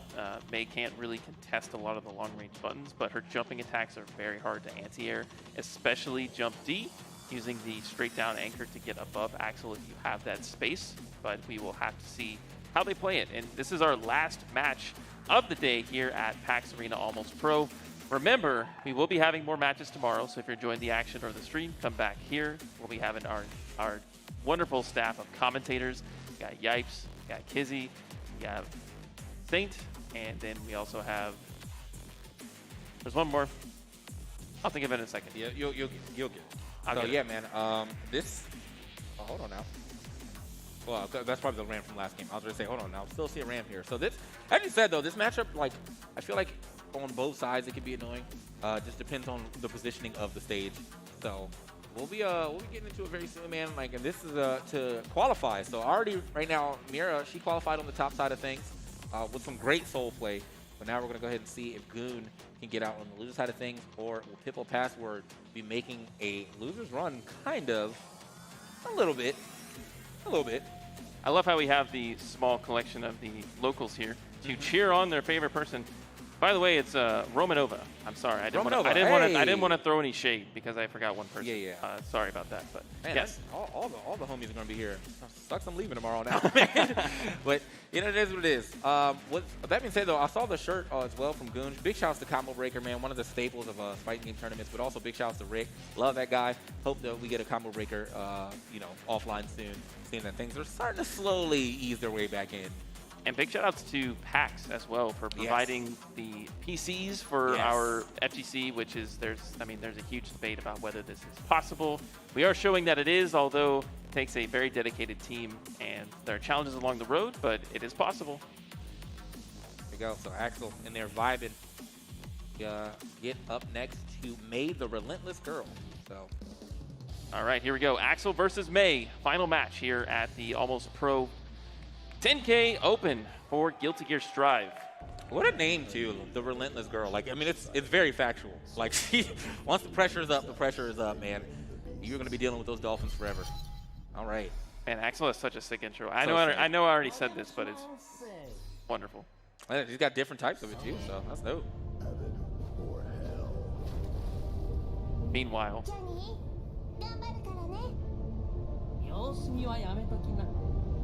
All right. I have a weird looking smile on him right there, but it's all good. Let's go ahead and get into it. Pippo Password versus Goon. It's going to be the range game, obviously, coming in from Goon, and it's going to be Pippo Password trying to figure out when exactly he can actually get in there. And it is looking quite rough for him right at the beginning. So for full screen, the Rinsen is king. Yeah. Mei's going to have a hard time. Yep, that's going to be command throw. RC tries to bait the burst, but is this going to go with the less damaging combo there? Saving the burst for the next round, which not a bad idea. I don't think that round was winnable for the Mei there, and that's going to be a perfect on the side of Axel. But here comes Mei roaring back. Yeah, man. This is just a rough start right here for sure. Oh, I see one of my boys in here too. First was here. Nice. All right. But yeah, no, this is definitely a rough start here for Pippo, as he's definitely going to be trying to find his way back in. But like, look at Goon is playing such a good range game. Like a full screen range game against Axel that's when you know you're on point. It's gonna be super jump air dash for Mei to be able to get in, but it's the check instantly there with 6K. Get out of my airspace. Axel's controlling a lot of the screen right now. Has a meter to boot, completely safe. Burst up close. This could be a chance here for Pippo Password. Use the RC. If baits the burst, and this is a kill if he converts it. Yeah, that's definitely a kill. Good stuff. What a bait right there. Woo! not gonna lie, I'm a little surprised that he didn't fall for that bait though. That was like he walked up and did absolutely nothing for like a good 2 seconds. It's really, really hard Yeah. to reserve your actions when you get your opening versus Axel to not want to just rush him down. Yep. Bait the burst and then make it count. It was really good patience. Ooh, okay. So he got pulled in on that, but unfortunately getting thrown to the corner. That was a great bait right there. Running up, it looked like he was probably going to go for a grab. Instead, it was an instant overhead. So that move, Rainwater, right there, that's actually a jumping back low. Oh, it's a low? Yeah. Oh, okay. Nice. Well, I don't... That's even better. I'm unconfirmed whether it's a low, but it's a grounded normal that puts him in the air and jumps back, and it's very safe on block. It's like +4 or something like that. So you have to kind of jump preemptively and know what's happening, or else it's just safe pressure for Axel. All right.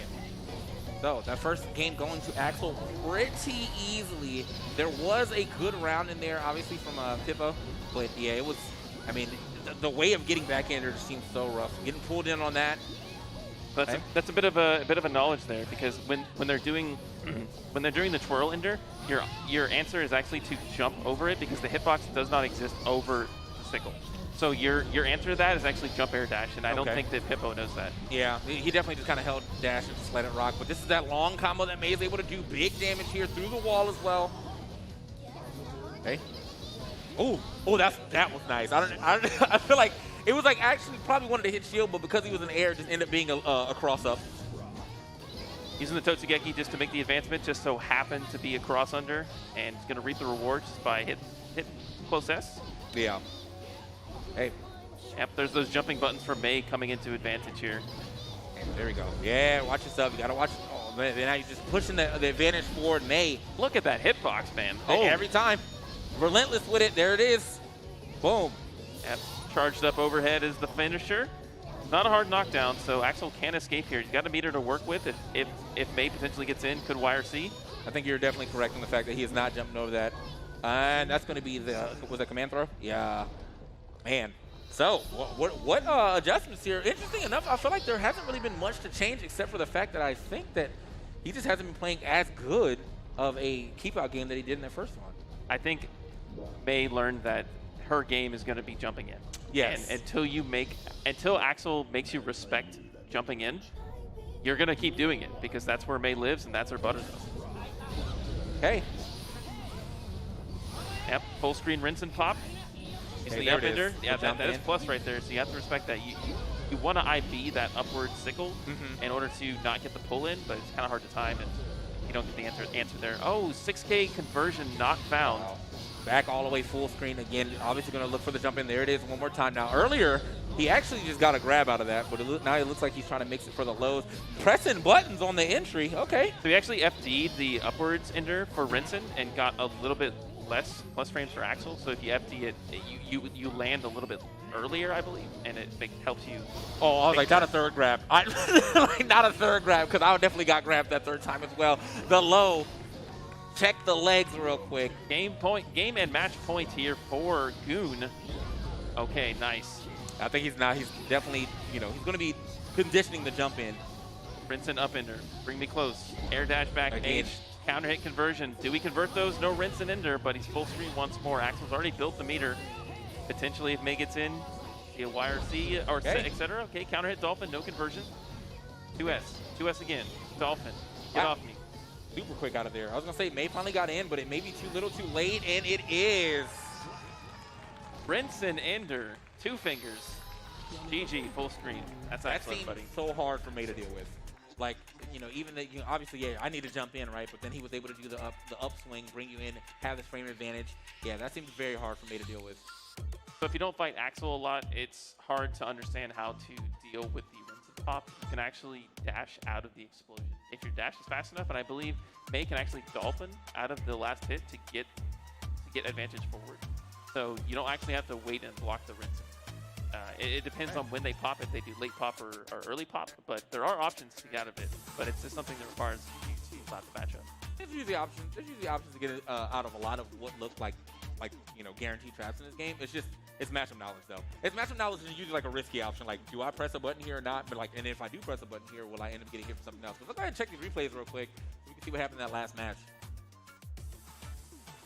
It's really going to be the Brenton game at full screen. So we're going to see that a lot here. I think the first round of the game started with like 3 rinse and pops in a row. Got hit with the first one, eat the second one. Yeah, man, it's just that right there.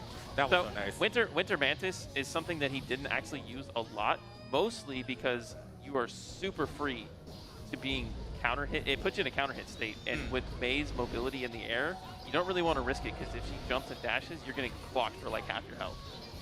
There's obviously there's a decent amount of like I feel like moves or just actions in this game that require you to be full confidence, and that was definitely a full confidence move right there. Because like if you're playing against someone who knows, and they're like, wait a minute, what is that? Or like they can identify it, you're getting counter hit comboed.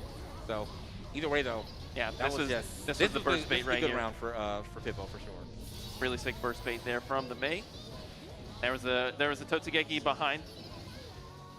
Get a cross under Possess to finish the round. May does so much damage. I think every character does so much damage. Yeah. Oh well, yeah. This is definitely damaged the game for sure.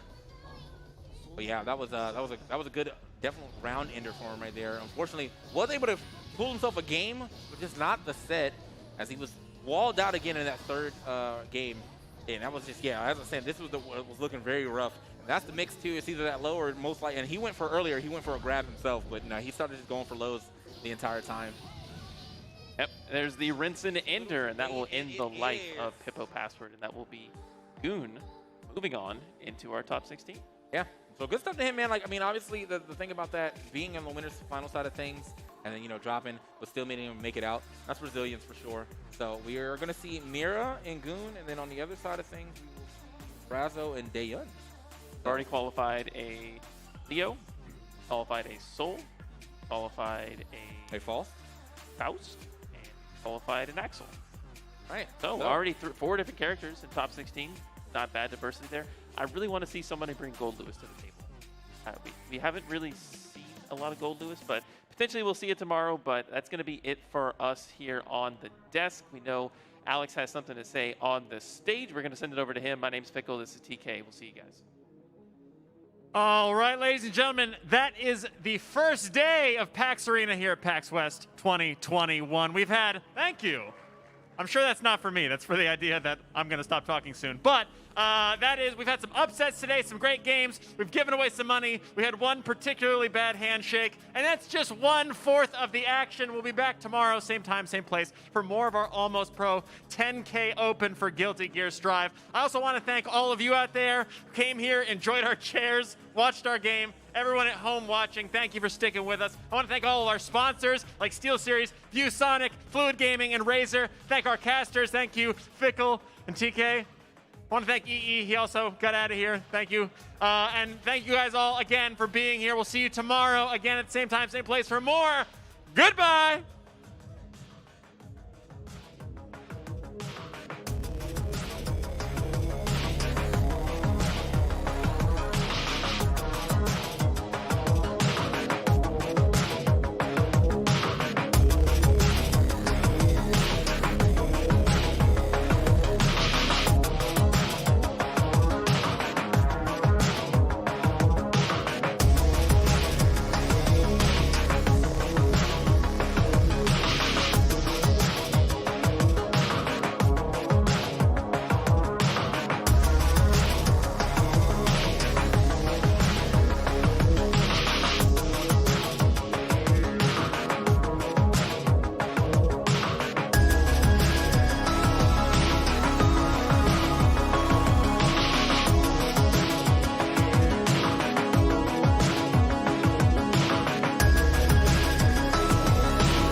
Bye.